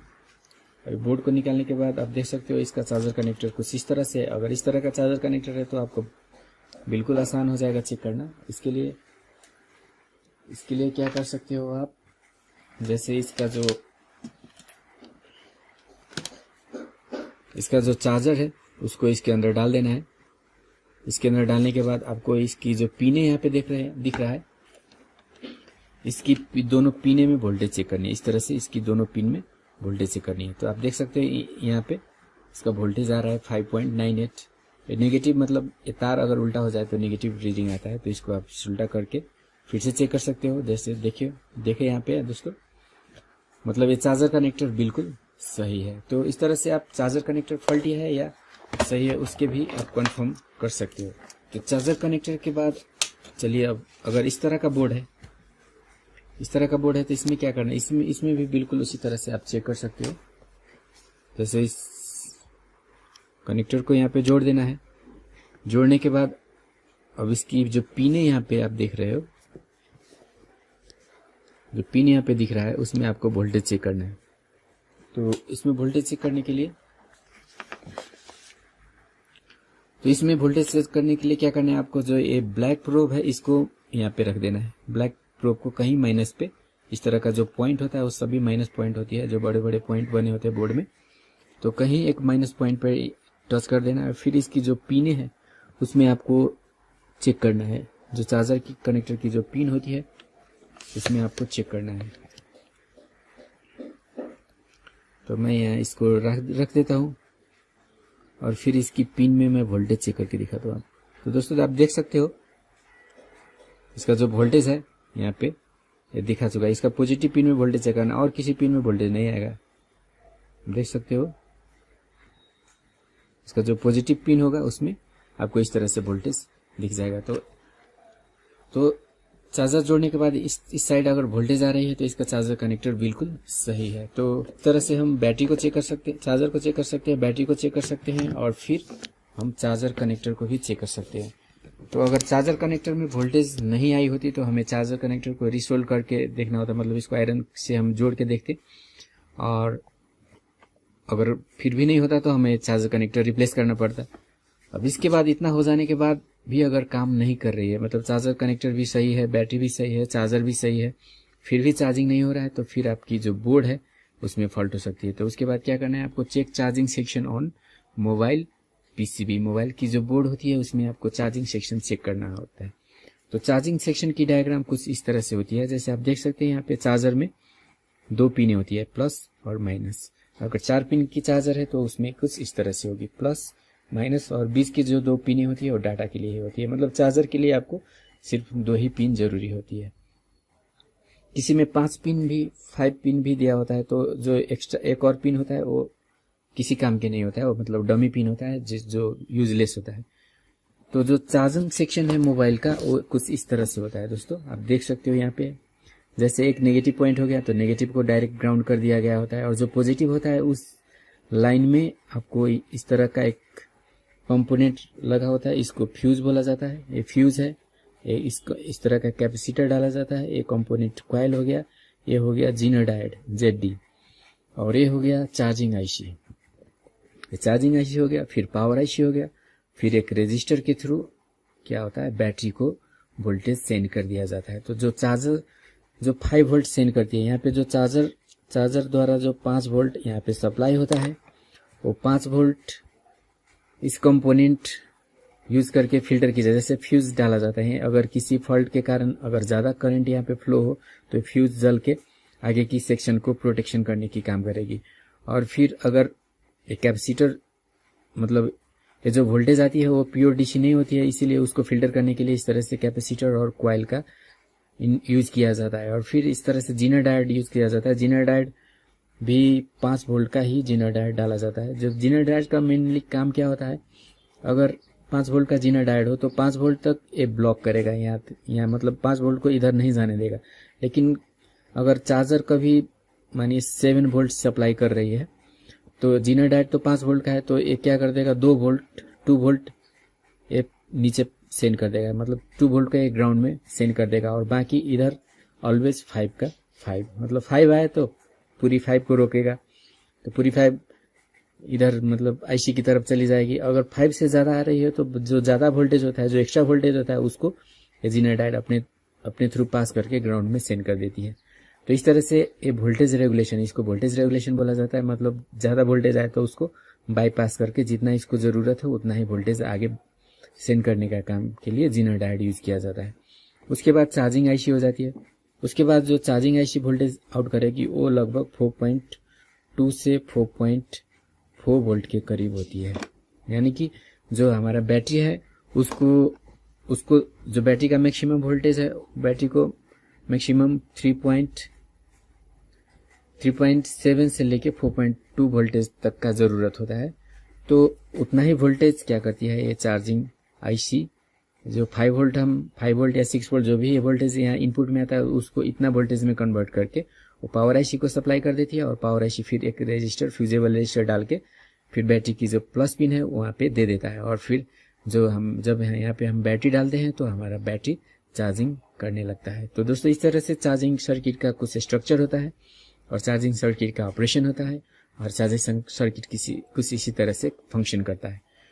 लेकिन कभी समटाइम्स क्या होता है, जो अभी नए बोर्ड आ रहे हैं उसमें जो चार्जिंग आईसी है वो चार्जिंग आईसी ऑप्शनल हो जाता है। मतलब चार्जिंग आईसी को पावर आईसी के अंदर ही डाली गई होती है। मतलब पावर आईसी और चार्जिंग आईसी का काम एक पावर आईसी ही अकेले ही करता है। तो चार्जिंग आईसी किसी बोर्ड में हो सकती है, किसी में नहीं भी हो सकती है। तो किसी भी बोर्ड में अगर चार्जिंग नहीं हो रही है तो मोस्टली जो फॉल्ट होती है वो फ्यूज या एक फ्यूज जाने की चांसेस होती है, एक कैपेसिटर जाने की चांसेस होती है, या कॉइल में उतना फॉल्ट नहीं आता है, ये जीना डायोड जाने की चांसेस होती है, और ये सभी सही है तो तभी ये आईसी में कोई फॉल्ट आएगी। तो आईसी का जब फॉल्ट होगी तो इसको रिपेयर करना थोड़ी मुश्किल हो जाता है, लेकिन इस कंपोनेंट को आप बहुत ही आसानी से रिपेयर कर सकते हो। तो इस कंपोनेंट को कैसे फाइंड किया जाए और इसको किस तरह से रिपेयर किया जाए उसकी इन्फॉर्मेशन चलिए हम देखते हैं। तो दोस्तों ये जो 4 पिन वाले सर्किट है वो भी सेम टू सेम उसी तरह होता है। इसका जो बीच का पिन है वो डाटा है, उस डाटा पिन सीपीयू से डायरेक्ट करने, मतलब ये जो डाटा पिन है वो सीपीयू के मोबाइल की जो सीपीयू होती है उससे कनेक्ट हो जाता है, और बाकी प्लस पिन का जो कनेक्शन होता है वो बस सिम उसी तरह होता है। तो चलिए इस सेक्शन को हम बोर्ड में एक बार देखते हैं।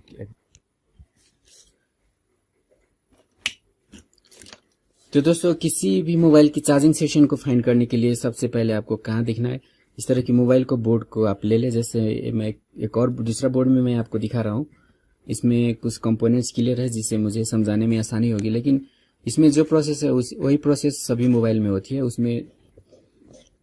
तो दोस्तों मैं एक मोबाइल की एक दूसरा बोर्ड में मैं आपको दिखा रहा हूँ यहाँ किस तरह से चार्जिंग सेक्शन को फाइंड करनी है। जैसे ये पॉइंट जो आप देख रहे हैं ये चार्जिंग कनेक्टर जोड़ने का पॉइंट है। यहाँ पे जैसे हाउसिंग में जो कनेक्टर होता है वो इस तरह से इस जगह पे टच होता है। जैसे जो चार्जिंग कनेक्टर जो इस तरह का जो चार्जिंग का कनेक्टर का जो पिन होता है वो बोर्ड में रखने के बाद क्या होता है, इस तरह से ये जो दोनों पॉइंट है इसका जो दो पिन है वो इस तरह की जो टिप बनी होती है बोर्ड के ऊपर उसमें टच हो जाता है और फिर यहाँ से वोल्टेज सप्लाई करता है।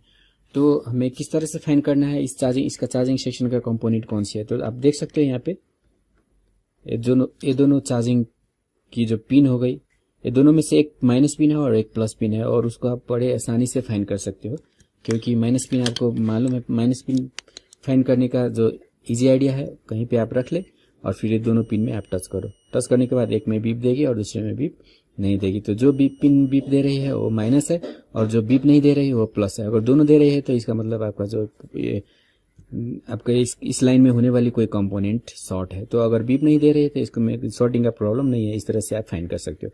लेकिन चलिए अब इसका कंपोनेंट कैसे फाइंड करना है। तो इसका कंपोनेंट जो एक टिप है इसी के बगल में होती है, मतलब इसी के करीब, इसके आसपास ही आप इसका कंपोनेंट को फाइंड कर सकते हो। जैसे आपका इसका जो कंपोनेंट है आप यहाँ पे देख सकते हो, बहुत सारे कंपोनेंट इसके करीब में रखा हुआ है। तो ये जो कंपोनेंट है तो इसका कंपोनेंट यही है। ये सभी जो आप कंपोनेंट यहाँ इसके करीब में आप देख रहे हो ये सभी कंपोनेंट इसी का है। तो कैसे आप, तो ये कंपोनेंट इसका है या नहीं है, इसको कंफर्म करने के लिए आप क्या कर सकते हो, इसकी जो पॉजिटिव लाइन है उसमें आपको इस तरह से एक प्रोब को रख देना है और फिर इससे कंटिन्यूटी चेक करना है, यानी कि सभी कंपोनेंट में चेक करके देखना है। मतलब इसके साथ एक कनेक्शन दिखा रही है कि नहीं है, अगर इसके साथ एक कनेक्शन दिखा रही है तो ये कंपोनेंट इसी की है। जैसे आप देख सकते हो मैंने एक कंपोनेंट में टच किया तो इसके साथ ये कंपोनेंट कंटिन्यूटी दिखा रही है। ये फ्यूज है, ये बहुत छोटी सी कंपोनेंट, यहाँ पे फ्यूज है। इसके साथ ही एक ब्लैक सा बड़ा सा ब्लैक कंपोनेंट रखा हुआ है, एक कॉइल है और उसके साथ ही एक कैपेसिटर रखा हुआ है। तो कैपेसिटर पैरेलली होता है तो इसीलिए कैपेसिटर का एक साइड ही इसके साथ बीप देगा और एक और कैपेसिटर, मतलब 2 कैपेसिटर रखा हुआ है। मैंने डायग्राम में सिर्फ एक ही कैपेसिटर बनाया है, लेकिन इस बोर्ड में 2 कैपेसिटर रखा गया है। तो कंपोनेंट का जो क्वांटिटी है वो कम ज़्यादा हो सकती है, डिपेंड करता है आपकी मोबाइल कितनी क्वालिटी, कितनी महंगी मोबाइल है उसके अनुसार। मतलब जितनी महंगी, जितनी ज़्यादा बढ़िया मोबाइल होगी उसमें कंपोनेंट का नंबर ज़्यादा, उतना ही ज़्यादा होगा। उसके बाद ये जो छोटी सी छोटा आईसी शेप का जो पार्ट आप देख रहे हो ये है जीना डायोड। तो इसका जो कंपोनेंट है सभी यहाँ पे आप देख लिया दोस्तों। इसके बाद एक इसका जो कनेक्शन है वो सीधे, इसमें चार्जिंग आईसी नहीं है, अगर चार्जिंग आईसी होती तो यहीं पे रखी गई होती। तो किसी मोबाइल में चार्जिंग आईसी होती है, किसी में नहीं होती है। और इसके बाद इसका जो कंपोनेंट के बाद इसका जो कनेक्शन है वो पावर आईसी के साथ हो जाता है। तो पावर आईसी कौन सा है इसमें, पावर आईसी ये है दोस्तों, यहाँ पे देख सकते हो। क्योंकि पावर आईसी कैसे आइडेंटिफाई करना है इसके बारे में मैंने पहले वीडियो बना चुका हूँ मैं, तो इस वीडियो को आप देख सकते हो। ये पावर आईसी है और पावर आईसी के बाद यहाँ एक रजिस्टर होते हुए ये कहाँ चली आती है, इसमें ये बैटरी की प्लस पिन में चली आती है। तो चलिए मैं आपको दिखा देता हूँ। मतलब यहाँ पे हम 5 वोल्ट देते हैं तो बैटरी कनेक्टर में कितना वोल्ट आती है, इसकी एक हम हॉट टेस्टिंग करके देख लेते हैं। इसके लिए हमारे पास जो एक बोर्ड है मैं उसमें आपको दिखाता हूँ। जैसे इस बोर्ड में मैं हॉट टेस्टिंग करके आपको दिखा देता हूँ। दोस्तों इस बोर्ड में कंपोनेंट बहुत छोटी छोटी है जो दिखाने में परेशानी होती है, इसलिए मैंने आपको दूसरा बोर्ड में शो किया। इसका कंपोनेंट भी आप देख सकते हो, इसके करीब चार्जर कनेक्टर के करीब में ही कुछ कंपोनेंट यहाँ पे लगा हुआ है। तो सारी कंपोनेंट जो है चार्जिंग सेक्शन का है। तो इसमें बहुत ही कम स्पेस थी, इसीलिए मुझे दिखाने में थोड़ी दिक्कत हो रही थी, तो मैंने दूसरे बोर्ड में मैंने आपको दिखा दी। और तो चलिए अब मैं एक बार हॉट टेस्टिंग करके दिखाता हूँ।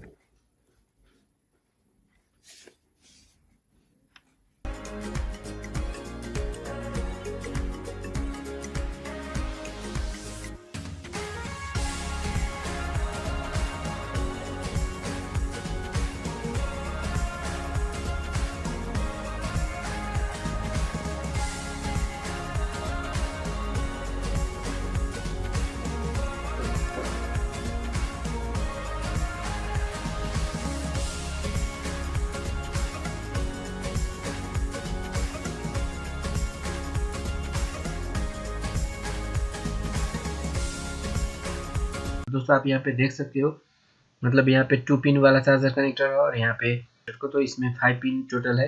आप देख सकते हैं यहाँ पे।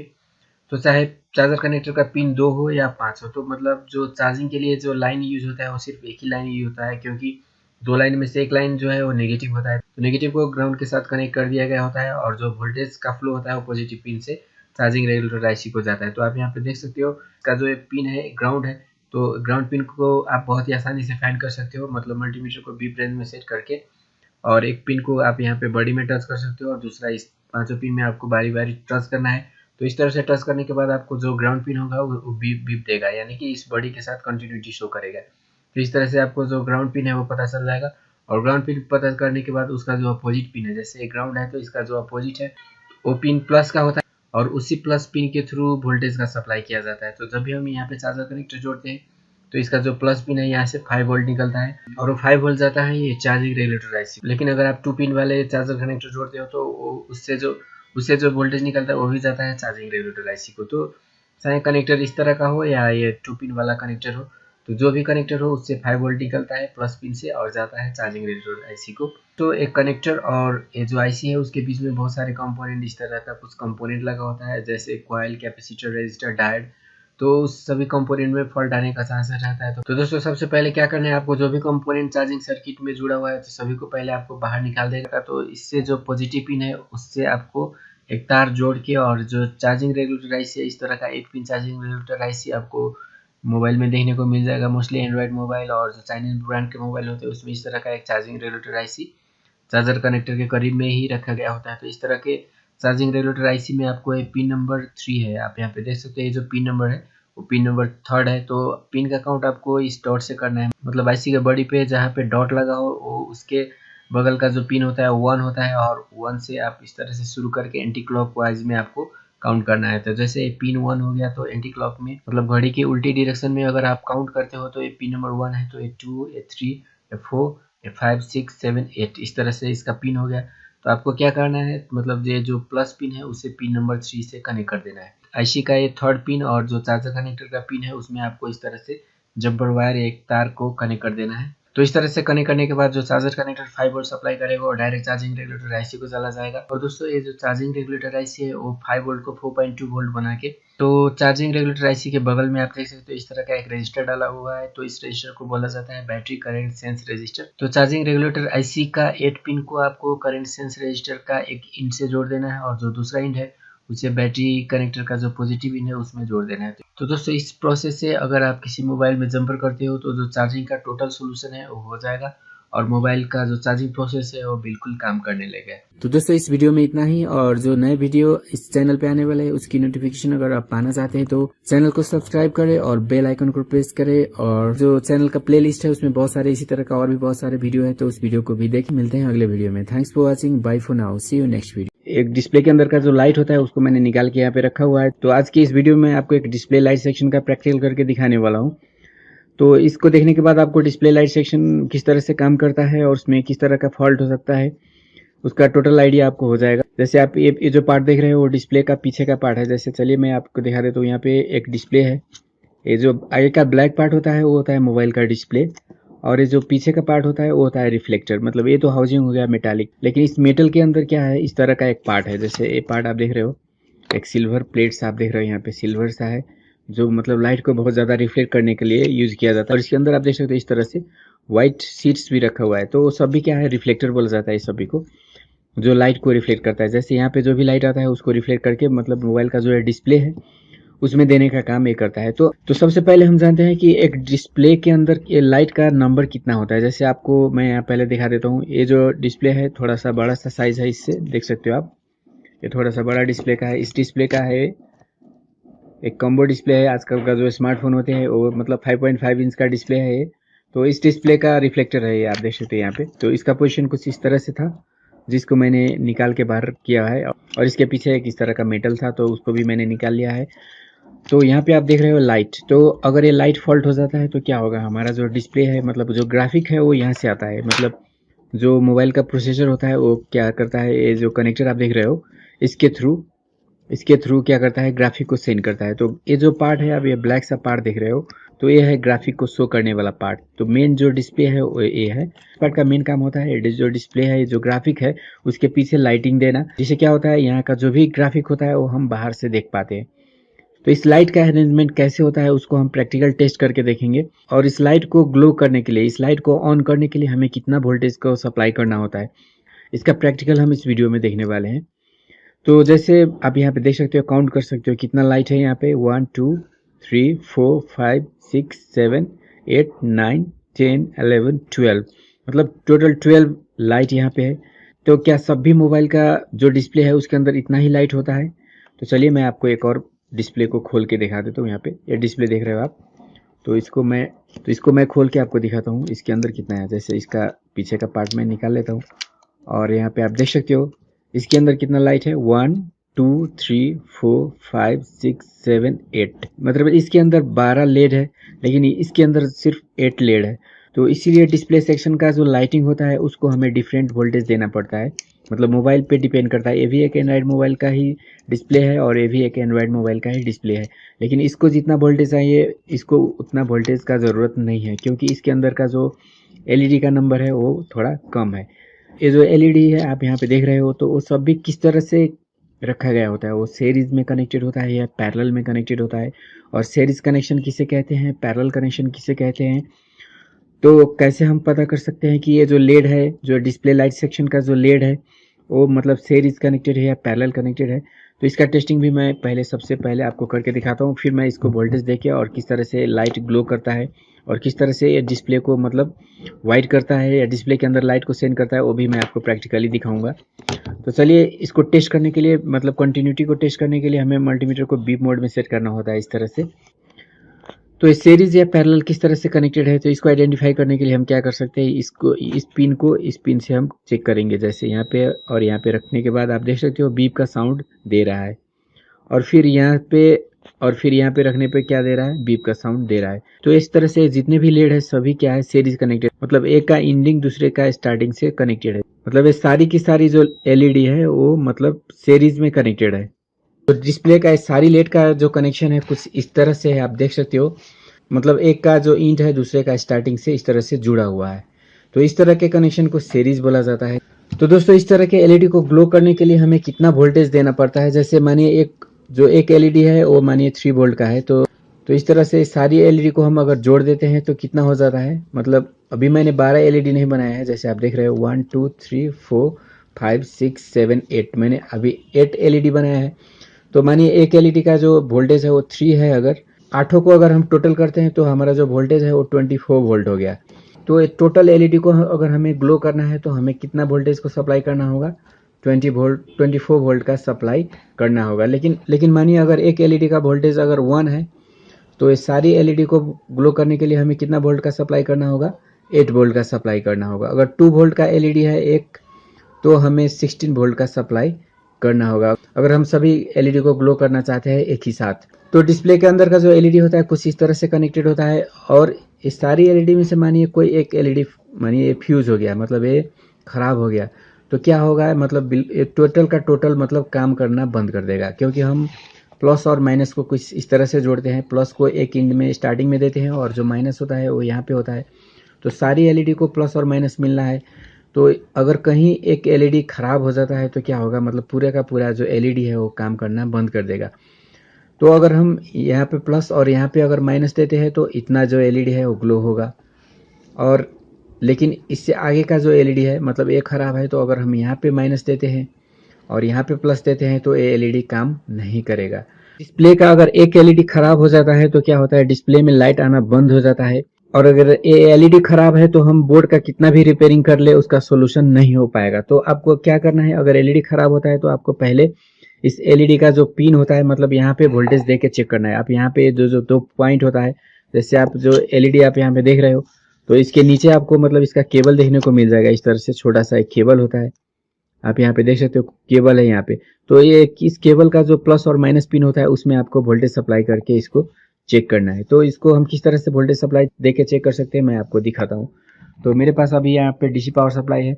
जैसे एक को चेक करने के लिए हमारा जो मल्टीमीटर का वोल्टेज है वो काफ़ी होता है, लेकिन सारी की सारी को हम एक ही बार अगर ग्लो करना चाहते हैं तो मल्टीमीटर से नहीं हो सकता है। तो उसके लिए हमें क्या करना होता है, इस तरह के डीसी पावर सप्लाई को ऑन करना होता है, और फिर यहाँ से हम देते हैं, मानिए अभी हम चलिए 8 वोल्ट मैं सेट कर लेता हूँ। यहाँ पे 8 वोल्ट सेट कर लिया है, आप देख सकते हो यहाँ पे मैंने 8 वोल्ट सेटिंग कर लिया है। और अब मैं क्या करता हूँ, उस वोल्टेज को यहाँ पे जोड़ लेता हूँ, अपने मल्टीमीटर का जो प्रोब है वहाँ पे जोड़ लेता हूँ। मल्टीमीटर को ऑफ कर दिया है मैंने, और इसको यहाँ पे जोड़ लेते हैं, और दूसरे को जो ब्लैक वायर है उसको ब्लैक प्रोब में जोड़ लेते हैं। और जोड़ने के बाद चलिए मैं चेक करके दिखाता हूँ। मतलब एक इन को मैं यहाँ स्टार्टिंग में रखता हूँ और दूसरा को मैं यहाँ पे रखता हूँ लास्ट में। चलिए लास्ट में रख के मैं आपको दिखाता हूँ। तो आप देख सकते हो मतलब ये ग्लो नहीं हो रहा है, मतलब कोई भी एलईडी अभी नहीं जल रहा है। लेकिन चलिए मैं यहाँ पे बीच में रख लेता हूँ, यहाँ पे बीच में रखने पर भी एलईडी नहीं ग्लो हुआ, और यहाँ पे रखते हैं, मतलब इसको घटाते जाते हैं, देखते हैं कहाँ पे रखने पर जो एलईडी है वो ग्लो हो रहा है। 1 2 3 4, मतलब ये चौथे नंबर पर जब हम इसको रख रहे हैं तो मतलब एलईडी ग्लो हो रहा है, और जब 5वें नंबर पे हम इसको रखते हैं तो एलईडी ग्लो नहीं हो रहा है, और 6ठे नंबर पे 7वें नंबर पे ग्लो नहीं हो रहा है। तो हम वोल्टेज को थोड़ा इंक्रीज करके देखते हैं। तो 8 को मैं अब कर देता हूँ 12 वोल्ट मैंने कर दिया है। तो चलिए अब देखते हैं 12 वोल्ट में रखने के बाद क्या हो रहा है। 1 2 3 4, तो मैं यहाँ पे 5 नंबर पे रखता हूँ। तो आप देख सकते हो इस सारी की सारी लेड ग्लो हो रही है। तो जब हमने 8 वोल्ट दिया था इसको तो सिर्फ 4 ही लेड ग्लो हो रहा था, लेकिन 12 वोल्ट देने के बाद आप देख रहे हो 5 लेड ग्लो हो रहा है और 6 लेड भी ग्लो हो रहा है, और जो 7th लेड है उसमें रखने पर एक ग्लो नहीं हो रहा है। मतलब जब हम 6 लेड में रख रहे हैं तो आप देख रहे हो ब्राइटनेस बहुत कम हो गया, और 5th में रखने पर आप देख रहे हो ब्राइटनेस ज़्यादा हो गया, और 3rd में रखेंगे तो और भी ब्राइटनेस बहुत ज़्यादा हो जाएगा इस तरह से। अगर हम एक ही में रखते हैं तो ये जो एलईडी है वो फ्यूज़ होने का चांसेस रहेगा, क्योंकि बहुत ज़्यादा वोल्टेज होगा उसके लिए। तो इस तरह से चेक करने पर हमें क्या पता चल गया कि एक एलईडी का जो वोल्टेज है वो लगभग 2 वोल्ट के करीब है, क्योंकि 8 वोल्ट देने के बाद 4 एलईडी ग्लो हो रहा है, और मतलब 12 वोल्ट देने के बाद लगभग 6 एलईडी क्या हो रहा है, ग्लो हो रहा है इस तरह से। और यहाँ पे रखने के बाद ग्लो नहीं हो रहा है, तो चलिए मैं वोल्टेज बढ़ा के देखता हूँ, लेकिन वोल्टेज बढ़ाने के बाद भी अगर ग्लो नहीं होगा तो ये जो एलईडी है वो फ्यूज़ होने का चांसेस हो सकता है। तो अब मैं वोल्टेज को 16 कर देता हूँ, जैसे आप देख रहे हो 16 15.9 वोल्ट है। तो अब देखते हैं मतलब कितना एलईडी ग्लो हो रहा है। तो यहाँ पे रखते हैं और यहाँ पे चेक करते हैं, तो आप देख रहे हो फिर भी एलईडी ग्लो नहीं हो रहा है। इसका मतलब क्या हुआ, तो आप देख रहे हो मतलब इसका ब्राइटनेस बहुत ही ज़्यादा बढ़ गया है, लेकिन यहाँ पे रखने के बाद ये नहीं ग्लो हो रहा है मतलब। तो दोस्तों इस तरह से अगर एक भी एलईडी इसके अंदर का अगर ख़राब हो जाता है तो क्या होगा, हमारा जो डिस्प्ले है उसमें लाइट नहीं आने का प्रॉब्लम हो सकता है। तो दोस्तों इस वीडियो में मैंने आपको एक डिस्प्ले का लाइटिंग सेक्शन का जो मतलब कुछ बहुत ज़रूरी बातें थी उसका प्रैक्टिकल करके भी मैंने आपको दिखाने की कोशिश की, और इसके बाद मैं मतलब आपको एक मोबाइल के बोर्ड में जो लाइटिंग सेक्शन का अरेंजमेंट होता है किस तरह से होता है उसका मतलब डिटेल एक्सप्लेनेशन करूंगा। इससे रिलेटेड बहुत सारे वीडियो ऑलरेडी हमारे चैनल पे है, और भी बहुत सारे यूट्यूब में आपको वीडियो देखने को मिल जाएगा। लेकिन मैं जो वीडियो बनाऊंगा उसमें आपको मतलब सारी आपकी जितने भी डाउट होगा वो सारी की सारी क्लियर हो जाएगा। तो उस वीडियो को आप जरूर देखिएगा, और वीडियो बना के मैं जल्दी अपलोड करूंगा। तो दोस्तों वीडियो देखने के लिए बहुत बहुत शुक्रिया, और इसी तरह का बहुत सारे इंपॉर्टेंट वीडियो और बहुत ही यूजफुल वीडियो अगर देखना चाहते हैं तो इस चैनल को सब्सक्राइब करें और साथ में बेल आइकन को दबाएं। दोस्तों हर एक मोबाइल में इस तरह का एक पार्ट होता है जिसको डिस्प्ले बोला जाता है। जो पार्ट होती है वो मोबाइल की बोर्ड से कनेक्ट किया जाता है। जैसे आप देख सकते हैं मोबाइल की बोर्ड में इस तरह का एक कनेक्टर होता है जिसमें पार्ट को इस तरह से रख के जोड़ा जाता है। ये जो पार्ट है इसको डिस्प्ले बोला जाता है, और यहाँ पे जो पार्ट आप देख रहे हो इसको डिस्प्ले कनेक्टर बोला जाता है। तो ये डिस्प्ले कनेक्टर मतलब डिस्प्ले में इसी तरह का सेम इसी तरह का पोर्ट होता है जो यहाँ पे तो इसको यहाँ पे कनेक्ट किया जाता है। जो भी सिग्नल हम डिस्प्ले पे देखते हैं यानी कि इस स्क्रीन में जो भी सिग्नल हम देख पाते हैं वो सब भी इस कनेक्टर के थ्रू इस स्क्रीन में आता है। और इस कनेक्टर में ये सिग्नल मोबाइल की जो सीपीयू होती है, इस तरह का एक पार्ट होता है मोबाइल के अंदर, इस तरह की एक आईसी होती है जिसको सीपीयू बोला जाता है। वो सीपीयू क्या करती है, सिग्नल को इस कनेक्टर में सेंड करती है, और इस कनेक्टर के बाद इस डिस्प्ले में वो सिग्नल ट्रांसफर हो जाता है। तो ये डिस्प्ले का मेनली काम जो होता है वो दिखाने का होता है। लेकिन तो दोस्तों इस डिस्प्ले में जो सिग्नल आती है वो सिर्फ सीपीयू से नहीं आती है, इसमें जो आने वाली सिग्नल है वो पावर आईसी से भी आती है। यानी कि जो पावर सिग्नल होता है वो पावर आईसी से आती है। मतलब इसको डिस्प्ले को काम करने के लिए कुछ वोल्टेज का भी जरूरत होता है। जैसे इसका जो डिस्प्ले का जो पैनल आप देख रहे हैं, यहाँ पे एक पैनल होता है ब्लैक कलर का। इस पैनल को ऑन करना होता है। इस पैनल को वर्क करने के लिए इस पैनल को अलग से वोल्टेज देना जरूरी होता है। तो इसको वोल्टेज देने का काम जो है वो पावर आईसी करती है। और पावर आईसी के बाद इस पैनल के अंदर हर एक डिस्प्ले की पैनल के अंदर आपको एक एलईडी, इसके अंदर एलईडी रखी गई होती है जो इस पैनल को ग्लो करती है। यानी कि जो भी इंफॉर्मेशन ये पैनल दिखाती है उसमें लाइट देने के लिए, यानी कि जब तक लाइट नहीं आएगा आप इसके डिस्प्ले में आने वाली चीज को आप नहीं देख पाओगे। तो यहाँ पे आप देख सकते हो छोटे छोटे व्हाइट कलर के आप कुछ पार्ट आपको दो दिख रहे होंगे। यहाँ पे एक ए पार्ट और एक ए पार्ट, तो ये दोनों लाइट है। तो लाइट को ग्लो करने के लिए एक अलग सिग्नल का जरूरत होता है। और जो ये पैनल है ब्लैक कलर का, सबसे ऊपर जो पैनल है, ये पैनल यहाँ पे आप देख सकते हो, ये ब्लैक कलर की जो पैनल है तो मेन जो डिस्प्ले है वो दिखाती है। अगर ये पीछे का सभी पार्ट को आप हटा दे तो भी इसमें डिस्प्ले जरूर आएगी। तो दोस्तों जो मेन डिस्प्ले होता है वो यही होता है। देख सकते हो जो ये डिस्प्ले का पैनल है उसमें से जो वायर निकल रही है उसका जो कनेक्शन है इस तरह की सर्किट के साथ एक कनेक्टर से लगा हुआ है। तो मोबाइल के अंदर की जो इन्फॉर्मेशन जो डिस्प्ले पे शो करना होता है वो शो करने का काम बस यही एक पैनल करती है। और ये पैनल में जो भी इन्फॉर्मेशन आती है वो देखने के लिए हमें लाइट का जरूरत होता है। तो लाइट देने के लिए यहाँ पे व्हाइट कलर की आप दो छोटी छोटी पार्ट यहाँ पे देख सकते हैं। इसमें दो बहुत छोटी पार्ट यहाँ पे आप देख सकते हो, एक ये पार्ट और एक ये पार्ट। तो ये एलईडी है बेसिकली। इसमें वोल्टेज आने के बाद ये लाइट देती है और लाइट रिफ्लेक्ट हो इस डिस्प्ले में जो भी इंफॉर्मेशन आती है उसको दिखाने के काम करती है। तो ये जो प्लास्टिक जैसा पार्ट आप देख रहे हो यहाँ पे इस तरह का एक वाइट पार्ट होता है, वो इसके पीछे इस तरह से रखा गया होता है और ये लाइट को रिफ्लेक्ट करती है। ये जो भी लाइट देता है उसको रिफ्लेक्ट करके यहाँ ऊपर पूरी डिस्प्ले के अंदर फैलाने का काम ये रिफ्लेक्टर करता है। तो इसको रिफ्लेक्टर बोला जाता है। जो वाइट कलर की जो प्लास्टिक जैसी पार्ट आप देख रहे हो, इसको रिफ्लेक्टर बोला जाता है। और पीछे का जो पार्ट है वो, इसको आप हाउसिंग बोल सकते हो। डिस्प्ले को इस तरह से होल्ड करने के लिए पीछे का पार्ट लगाया गया होता है। तो दोस्तों इस तरह से हमारा जो डिस्प्ले है वो फंक्शन करती है। तो इसमें जो भी इंफॉर्मेशन हम इसमें देखते हैं, इस स्क्रीन पे जो भी इंफॉर्मेशन देखते हैं वो सभी इंफॉर्मेशन CPU सेंड करती है। जो मोबाइल के अंदर की जो CPU है वो जो भी इंफॉर्मेशन सेंड करती है वो उसको दिखाने का काम है डिस्प्ले करती है। और डिस्प्ले को काम करने के लिए जो वोल्टेज ज़रूरी होता है वो पावर IC इसको देता है। ये पावर IC है मोबाइल का, वो पावर IC इसको वोल्टेज देता है जिससे डिस्प्ले काम कर पाती है, यानी कि इस इंफॉर्मेशन को दिखा पाती है। डिस्प्ले का जो ये पैनल है उसका कनेक्शन पावर IC और CPU के साथ होता है, लेकिन जो डिस्प्ले के अंदर जो लाइट है, जो मैंने आपको लाइट दिखाई, उसका कनेक्शन ये दोनों के साथ नहीं होता है।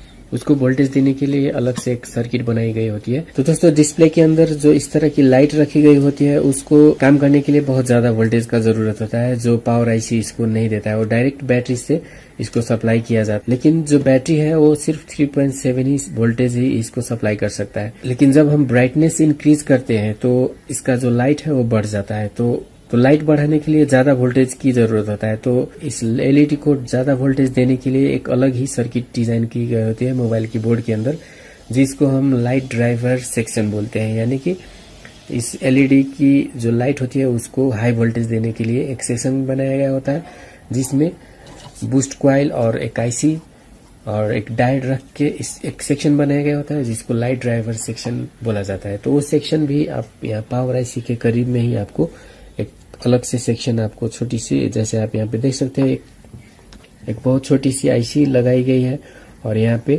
एक कॉइल आप देख सकते हो और इसके बगल में एक छोटी सी डायोड भी आप देख सकते हो इस तरह से।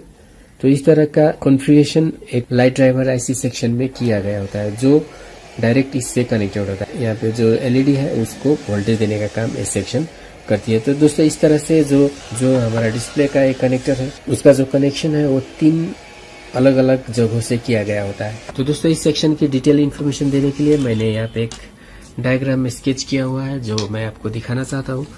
तो दोस्तों जैसे आप यहाँ पे देख सकते हो, यहाँ पे मैंने, तो दोस्तों ये जो पार्ट है वो डिस्प्ले कनेक्टर है, इसमें 10 पिन है।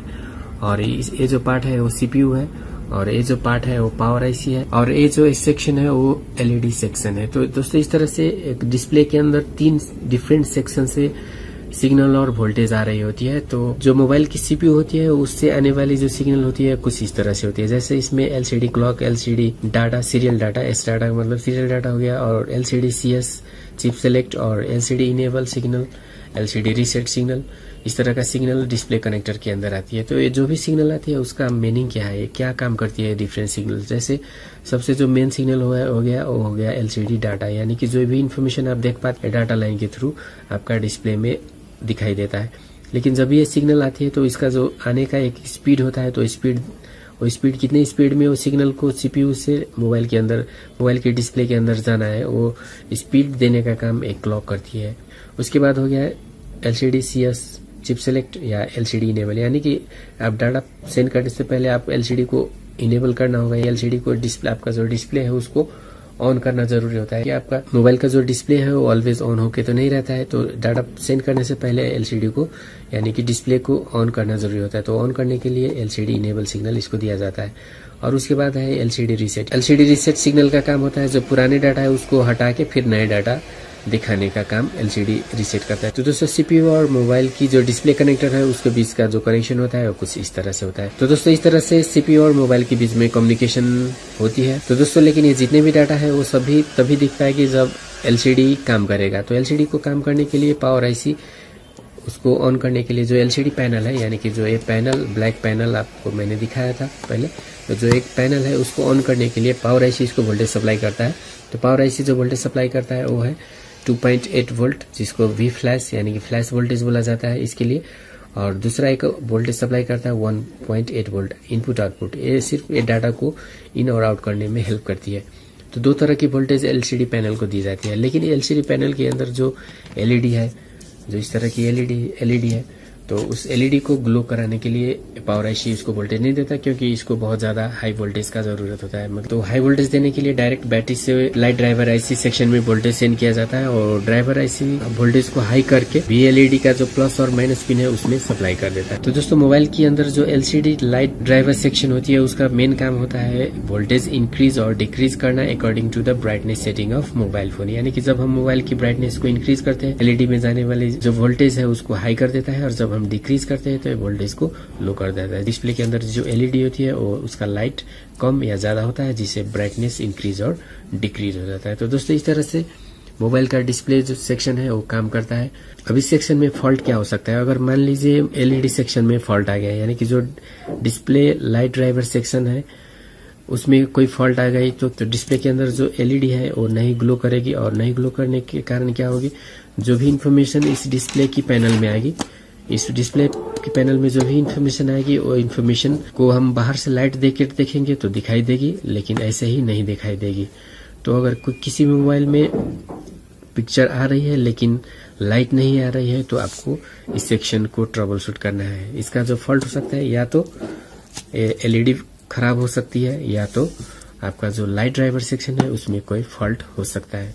लेकिन अगर लाइट ग्लो हो रही है लेकिन पिक्चर नहीं आ रही है, मानिए ये लाइट ठीक है प्रॉपरली, मतलब व्हाइट डिस्प्ले आ रही है, व्हाइट डिस्प्ले का मतलब लाइट ग्लो हो रहा है, पिक्चर नहीं आ रही है, तो आपको क्या करना है, जो फ्लैश है वी फ्लैश और ये जो इनपुट आउटपुट का जो वोल्टेज है इसको चेक करना है। इसमें अगर कोई फॉल्ट आ गई, ये कंपोनेंट इसमें कैपेसिटर इस तरह से कनेक्ट किया गया है, तो इस कैपेसिटर्स में अगर कोई फॉल्ट आ गई हो तो आपका ये व्हाइट डिस्प्ले आएगा, लेकिन यहाँ पे पिक्चर कोई दिखाई नहीं देगा। तो नो पिक्चर, यानी कि अगर कोई पिक्चर नहीं आ रही है डिस्प्ले में लेकिन लाइट आ रही है तो आपको इस दोनों कंपोनेंट को चेक करना है। उसके बाद ये दोनों कंपोनेंट अगर प्रॉपरली काम कर रही है तो फिर आप क्या कर सकते हो, जो सीपीयू से आने वाली जो सिग्नल है उसको चेक कर सकते हो। इसमें डाटा क्लॉक और इनेबल रीसेट इस तरह का सिग्नल आती है, और सभी लाइन में इस तरह का एक एक रजिस्टर जोड़ा गया होता है। तो इस सभी रजिस्टर को आपको चेक करना है। अगर इसमें कोई फॉल्ट दिखाई रहे तो इसको आप इस तरह से जंपर कर सकते हो, सभी लाइन में इस तरह से आप जंपर अप्लाई कर सकते हो।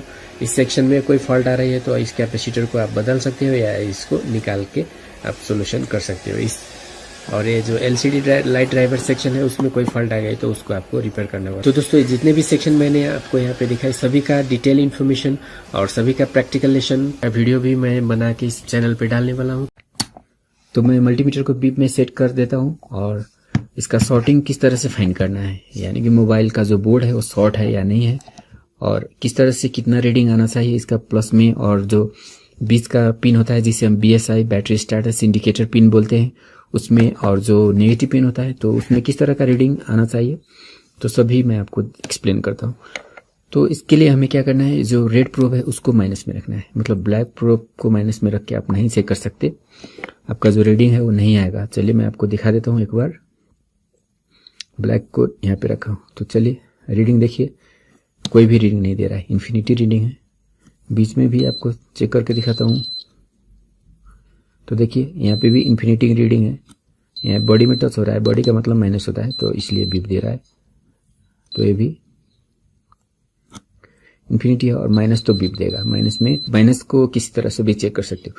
तो अगर हमें प्रॉपर रीडिंग चाहिए तो हमें क्या करना है, रेड को ग्राउंड में टच करना है और फिर ब्लैक से चेक करना है। ब्लैक से चेक करने पर चलिए आप देख सकते हो इस तरह से, ब्लैक से चेक करने पर जो पॉजिटिव का रीडिंग है, मतलब मानिए आपको मतलब ये पिन मालूम नहीं है कौन सा पिन है, तो इसका रीडिंग देखिए कितना है 399, और जो बीच वाला है उसका रीडिंग देखते हैं तो इसका रीडिंग है 1574। तो जो रीडिंग लो होता है उसको पॉजिटिव माना जाता है और जो रीडिंग हाई होता है उसको BSI पिन माना जाता है। तो इस तरह से एक बोर्ड में जुड़े बैटरी कनेक्टर का प्लस माइनस और BSI पिन को हम आइडेंटिफाई कर सकते हैं मल्टीमीटर से।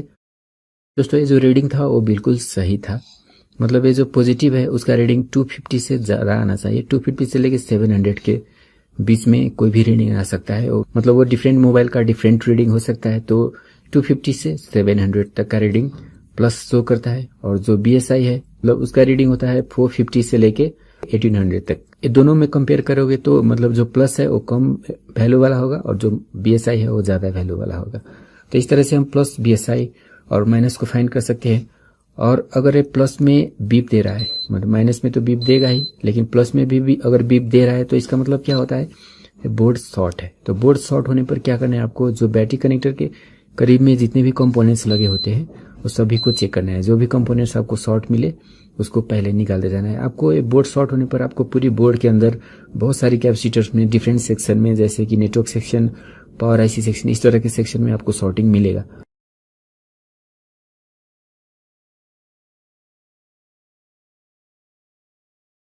लेकिन सबसे पहले जो टारगेट आपको करना है बैटरी कनेक्टर के पास में करना है। बैटरी कनेक्टर के पास में जितने भी कंपोनेंट आपको मतलब शॉर्ट दिखाई दे उसको आपको निकाल लेना है।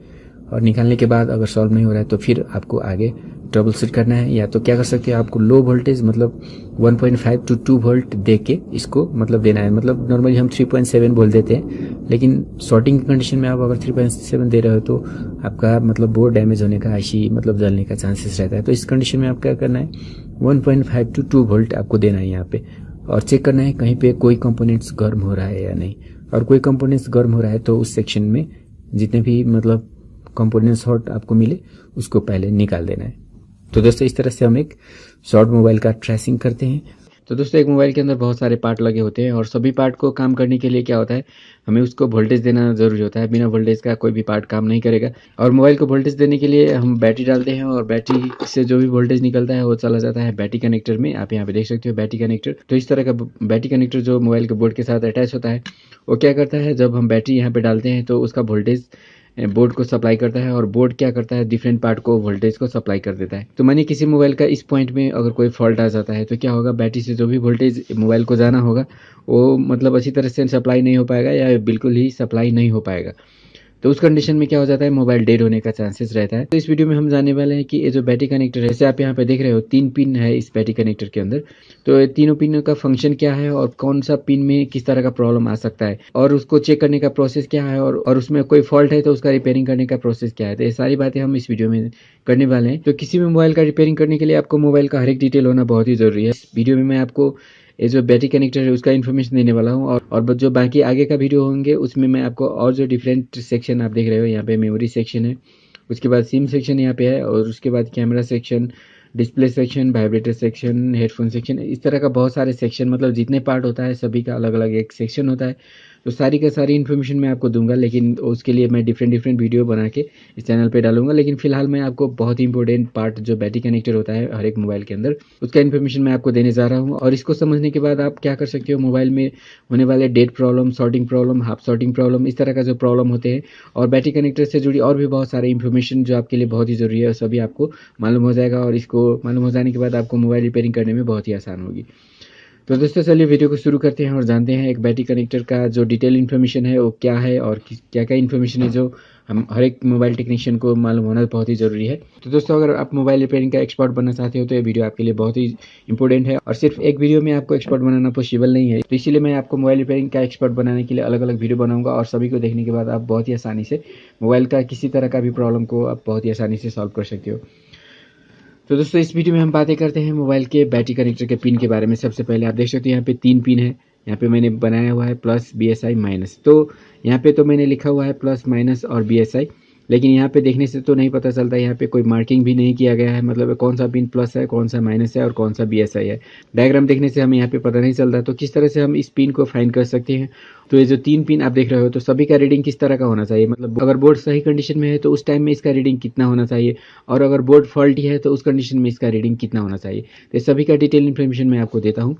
तो इसके लिए सबसे पहले तो इसको टेस्टिंग करने के लिए हमें क्या करना होता है, जो मल्टीमीटर है, जैसे आप देख सकते हो इस तरह का मल्टीमीटर आपको लेना है और इसको बीप मोड में सेट कर लेना है। यहाँ पे आप देख रहे हो बीप मोड, जिसको बोला जाता है बीप मोड या कंटिन्यूटी मोड भी बोला जाता है। तो हमें मल्टीमीटर को यहाँ पे बीप मोड में सेट करना है इस तरह से। और उसके बाद आप यहाँ पे देख सकते हो मल्टीमीटर के साथ 2 प्रोब जोड़ा हुआ है। ये जो तार है उसको प्रोब बोला जाता है। तो ब्लैक को यहाँ जोड़ा गया है और रेड को यहाँ जोड़ा है। तो रेड होता है पॉजिटिव और ब्लैक होता है नेगेटिव।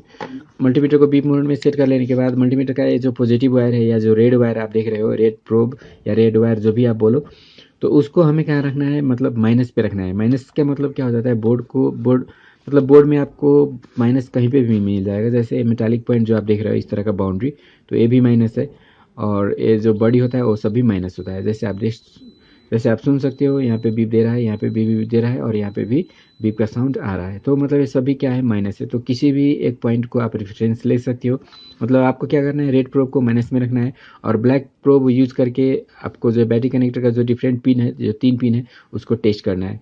तो इसको टेस्ट करने पर किस तरह का रीडिंग आना चाहिए, तो पहले हम देख लेते हैं अपने नोट्स में। तो दोस्तों आप देख सकते हो, मतलब ये मोबाइल रिपेयरिंग का बहुत ही इंपॉर्टेंट लेसन है, जिसमें मैं आपको बैटरी कनेक्टर के बारे में इन्फॉर्मेशन दे रहा हूँ।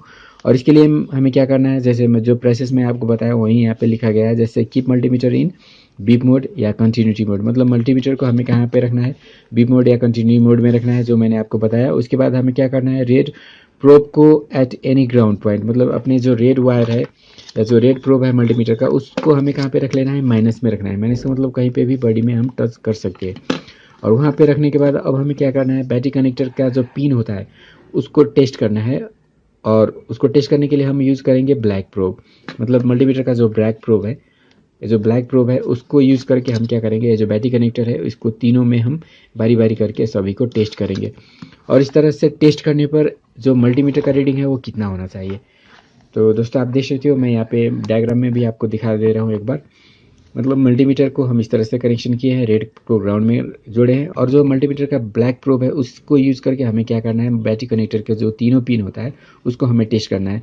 तो यहाँ पे मैंने लिखा हुआ है प्लस BSI माइनस, लेकिन बैटरी कनेक्टर में इस तरह का मार्किंग नहीं होता है, तो हमें पता नहीं होता है कौन सा पिन मतलब प्लस है, कौन सा BSI है, कौन सा माइनस है।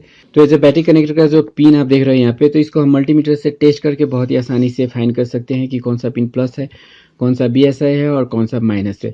तो इसको टेस्ट करने से पहले हमें पता होना चाहिए कि मतलब ये जो प्लस पिन है उसको टेस्ट करने पर कितना रीडिंग आता है, और जो BSI है उसको टेस्ट करने पर कितना रीडिंग आता है, और ये जो माइनस पिन है उसको टेस्ट करने पर कितना रीडिंग आता है। तो इसका जो रीडिंग है उसको मैंने यहाँ पे नीचे लिख के रखा हुआ है, तो मैं आपको दिखा देता हूँ।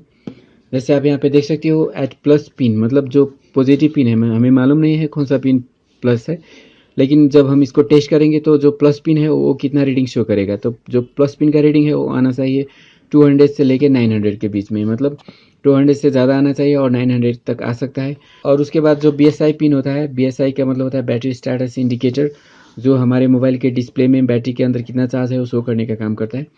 तो जो BSI पिन का रीडिंग होता है वो होता है reading more than plus pin sometimes beep sound. तो दोस्तों मोबाइल का जो BSI पिन है उसका रीडिंग क्या होता है, जो पॉजिटिव पिन का रीडिंग है जैसे 200 to 900, तो मानिए जो पॉजिटिव पिन है वो रीडिंग दे रहा है 300, तो जो BSI पिन है उसका रीडिंग होगा मोर देन 300, मतलब 300 से ज़्यादा होना चाहिए। मतलब जो पॉजिटिव पिन का रीडिंग जितना होता है उससे थोड़ा या बहुत ज़्यादा भी BSI का होता है। तो हम सभी को टेस्ट करने के बाद ही हम डिसाइड करेंगे कि कौन सा पिन प्लस है, कौन सा BSI है और कौन सा माइनस है। तो जो माइनस पिन है वो क्या करेगा, बीप का साउंड देगा विथ 0 रीडिंग। मतलब इसका मतलब क्या होता है, बैटरी कनेक्टर का एक पिन माइनस होता है और जो यहाँ पे हम मल्टीमीटर का जो दूसरा प्रोब है वो रख रहे हैं वो भी माइनस है। तो माइनस और माइनस क्या होता है, एक दूसरे के साथ डायरेक्टली कनेक्टेड होता है। तो डायरेक्टली कनेक्शन होने पर क्या होता है, मल्टीमीटर बीप का साउंड देता है और उसका रीडिंग भी लगभग 0 के करीब में ही होता है। तो इस तरह से हम बैटरी कनेक्टर का प्लस माइनस और BSI पिन को फाइंड कर सकते हैं। तो चलिए इसका मैं प्रैक्टिकल करके आपको दिखाता हूँ। तो इसके लिए मैंने मल्टीमीटर को बीप में रखा हुआ है, आप देख रहे हैं यहाँ पे। और फिर मैं क्या करता हूँ, जो मल्टीमीटर का रेड प्रोब है उसे मैं ग्राउंड पे रख लेता हूँ। ग्राउंड का मतलब होता है बॉडी, कहीं पे आपको रख लेना है, कहीं पे भी रख सकते हो आप। इस तरह का डिफरेंट पॉइंट्स है, कहीं पे भी आप रख सकते हो। और रखने के बाद आपको क्या करना है, इस तीनों पिन में टेस्ट करना है। तो चलिए मैं पहले इस पिन को टेस्ट करता हूँ। तो इस पिन को टेस्ट करने पर आप देख रहे हो रीडिंग कितना आ रहा है, 663। और उसके बाद हम नेक्स्ट पिन को टेस्ट करते हैं यहाँ पे। तो आप देख रहे हो रीडिंग 0 और बीप का साउंड दे रहा है। मतलब ये जो पिन है वो माइनस है, हमें माइनस का पता चल चुका है। और ये जो पिन है वो प्लस भी हो सकता है, BSI भी हो सकता है। तो प्लस और BSI को कंपेयर करने के लिए हमें जो बाकी एक और पिन है उसको भी हमें चेक करना होगा, और दोनों का जो रीडिंग आता है उसको हम कंपेयर करेंगे। जो कम रीडिंग वाला होगा वो प्लस पिन होगा और जो ज़्यादा रीडिंग वाला होगा वो होगा BSI पिन। तो चलिए इस पिन को हम टेस्ट करते हैं। तो इस पिन को टेस्ट करने पर आप देख रहे हो रीडिंग, तो इसका जो रीडिंग है 225। तो एक लो रीडिंग हो गया और एक क्या हो गया, हाई रीडिंग। इसका रीडिंग है कितना, 662। तो जो लो रीडिंग वाला जो पिन है वो हो गया प्लस, 20 का पिन हो गया जिसमें बीप का साउंड दे रहा है और रीडिंग भी 0 है, तो ये हो गया माइनस। और ये जो पिन हो गया वो हो गया BSI। तो दोस्तों इस तरह से हम इस बैटरी कनेक्टर का प्लस माइनस और BSI को हम फाइंड कर चुके हैं। और चलिए मैं आपको एक स्मार्टफोन के अंदर भी चेक करके दिखा देता हूँ। जैसे आप देख रहे हो सैमसंग का एक स्मार्टफोन है। तो इसका जो माइनस है आप देख रहे हो, जो सिम का ऊपर मेटल लगा हुआ है तो ये सभी माइनस है, ये भी माइनस है। तो आप मल्टीमीटर को कहीं एक पे रख लो, इस पेपर पे नहीं रखना है, पेपर पे रखने के बाद आपका बीप साउंड नहीं देगा। हम एक कहीं पे एक रख लेते हैं रेड प्रोब को, और फिर ब्लैक से हम टेस्ट करते हैं इसका जो तीनों पिन है उसको टेस्ट करते हैं। हमें पता नहीं है कौन सा प्लस कौन सा BS है और कौन सा माइनस है। तो पहले मैं यहाँ पे टच करता हूँ, और यहाँ पे टच करने पर आप देख रहे हो जो रीडिंग है 409 के करीब में आ रहा है। और चलिए दूसरा पिन को टेस्ट करते हैं। दूसरा पिन को टेस्ट करने पर आप देख रहे हो रीडिंग 1700 के करीब में आ रहा है। और ये तीसरा जो पिन है बीप के साथ 0 रीडिंग शो कर रहा है। तो दोस्तों ये जो फ़ोन था जो पहले मैंने टेस्ट किया था उसका रीडिंग थोड़ा लो था, और इसका जो रीडिंग क्या है थोड़ा हाई है। मतलब आपका स्मार्टफोन का पावर जितना ज़्यादा होगा बैटरी कनेक्टर का जो रीडिंग है वो भी उतना ही हाई आएगा। जैसे इससे पहले वाले प्लस का पिन 225 था, लेकिन इसमें आप देख रहे हो जो रीडिंग है 409 है। और उसमें BSI का पिन 600 के करीब में था, लेकिन इसमें जो BSI का रीडिंग है आप देख रहे हो यहाँ पे 1700 के करीब में है। लेकिन माइनस जो होता है वो बीप का साउंड भी देता है, और ऑलवेज इसका रीडिंग 0 होता है। तो इस तरह से हम प्लस माइनस और BSI को फाइंड कर सकते हैं। तो दोस्तों ये हो गया बैटरी कनेक्टर का पिन फाइंड करने का प्रोसेस। लेकिन सिर्फ इतना करने से हमें फॉल्ट का पता नहीं चला है, तो चलिए मैं आप कुछ फॉल्ट का डिस्कस कर लेता हूँ। जैसे बैटरी कनेक्टर में फॉल्ट है या नहीं है वो हमें किस तरह से फाइंड करना है। तो दोस्तों बैटरी कनेक्टर को इस तरह से टेस्ट करने के बाद अब हमें क्या होगा, जो इसका रीडिंग है उसको हमें एनालाइज करना होगा। मतलब कितना रीडिंग आने के बाद बैटरी कनेक्टर सही है और कितना रीडिंग आने पर बैटरी कनेक्टर फॉल्ट है, ये हमें एनालाइज करना होगा। तो दोस्तों जो बैटरी कनेक्टर का प्लस पिन है उसका रीडिंग होना चाहिए 200 to 900। मतलब इसके बीच में अगर रीडिंग आ रहा है तो बैटरी कनेक्टर का जो प्लस पिन है उसको हम ओके मानेंगे, उसमें फॉल्ट नहीं होता है, वो बिल्कुल प्रॉपर होता है। लेकिन इसमें अगर इन्फिनिटी वैल्यू आ रहा है, इन्फिनिटी का मतलब होता है 1, जैसे आप यहाँ पे देख रहे हो ऑलवेज 1 शो कर रहा होता है मीटर। तो इसी तरह का रीडिंग आ रहा है, मतलब मल्टीमीटर को हम बैटरी के प्लस पे रखते हैं लेकिन मतलब उसमें कोई भी रीडिंग शो नहीं हो रहा है, जिसका मतलब होता है लाइन क्या हो चुका है, वो लाइन ओपन हो चुका है।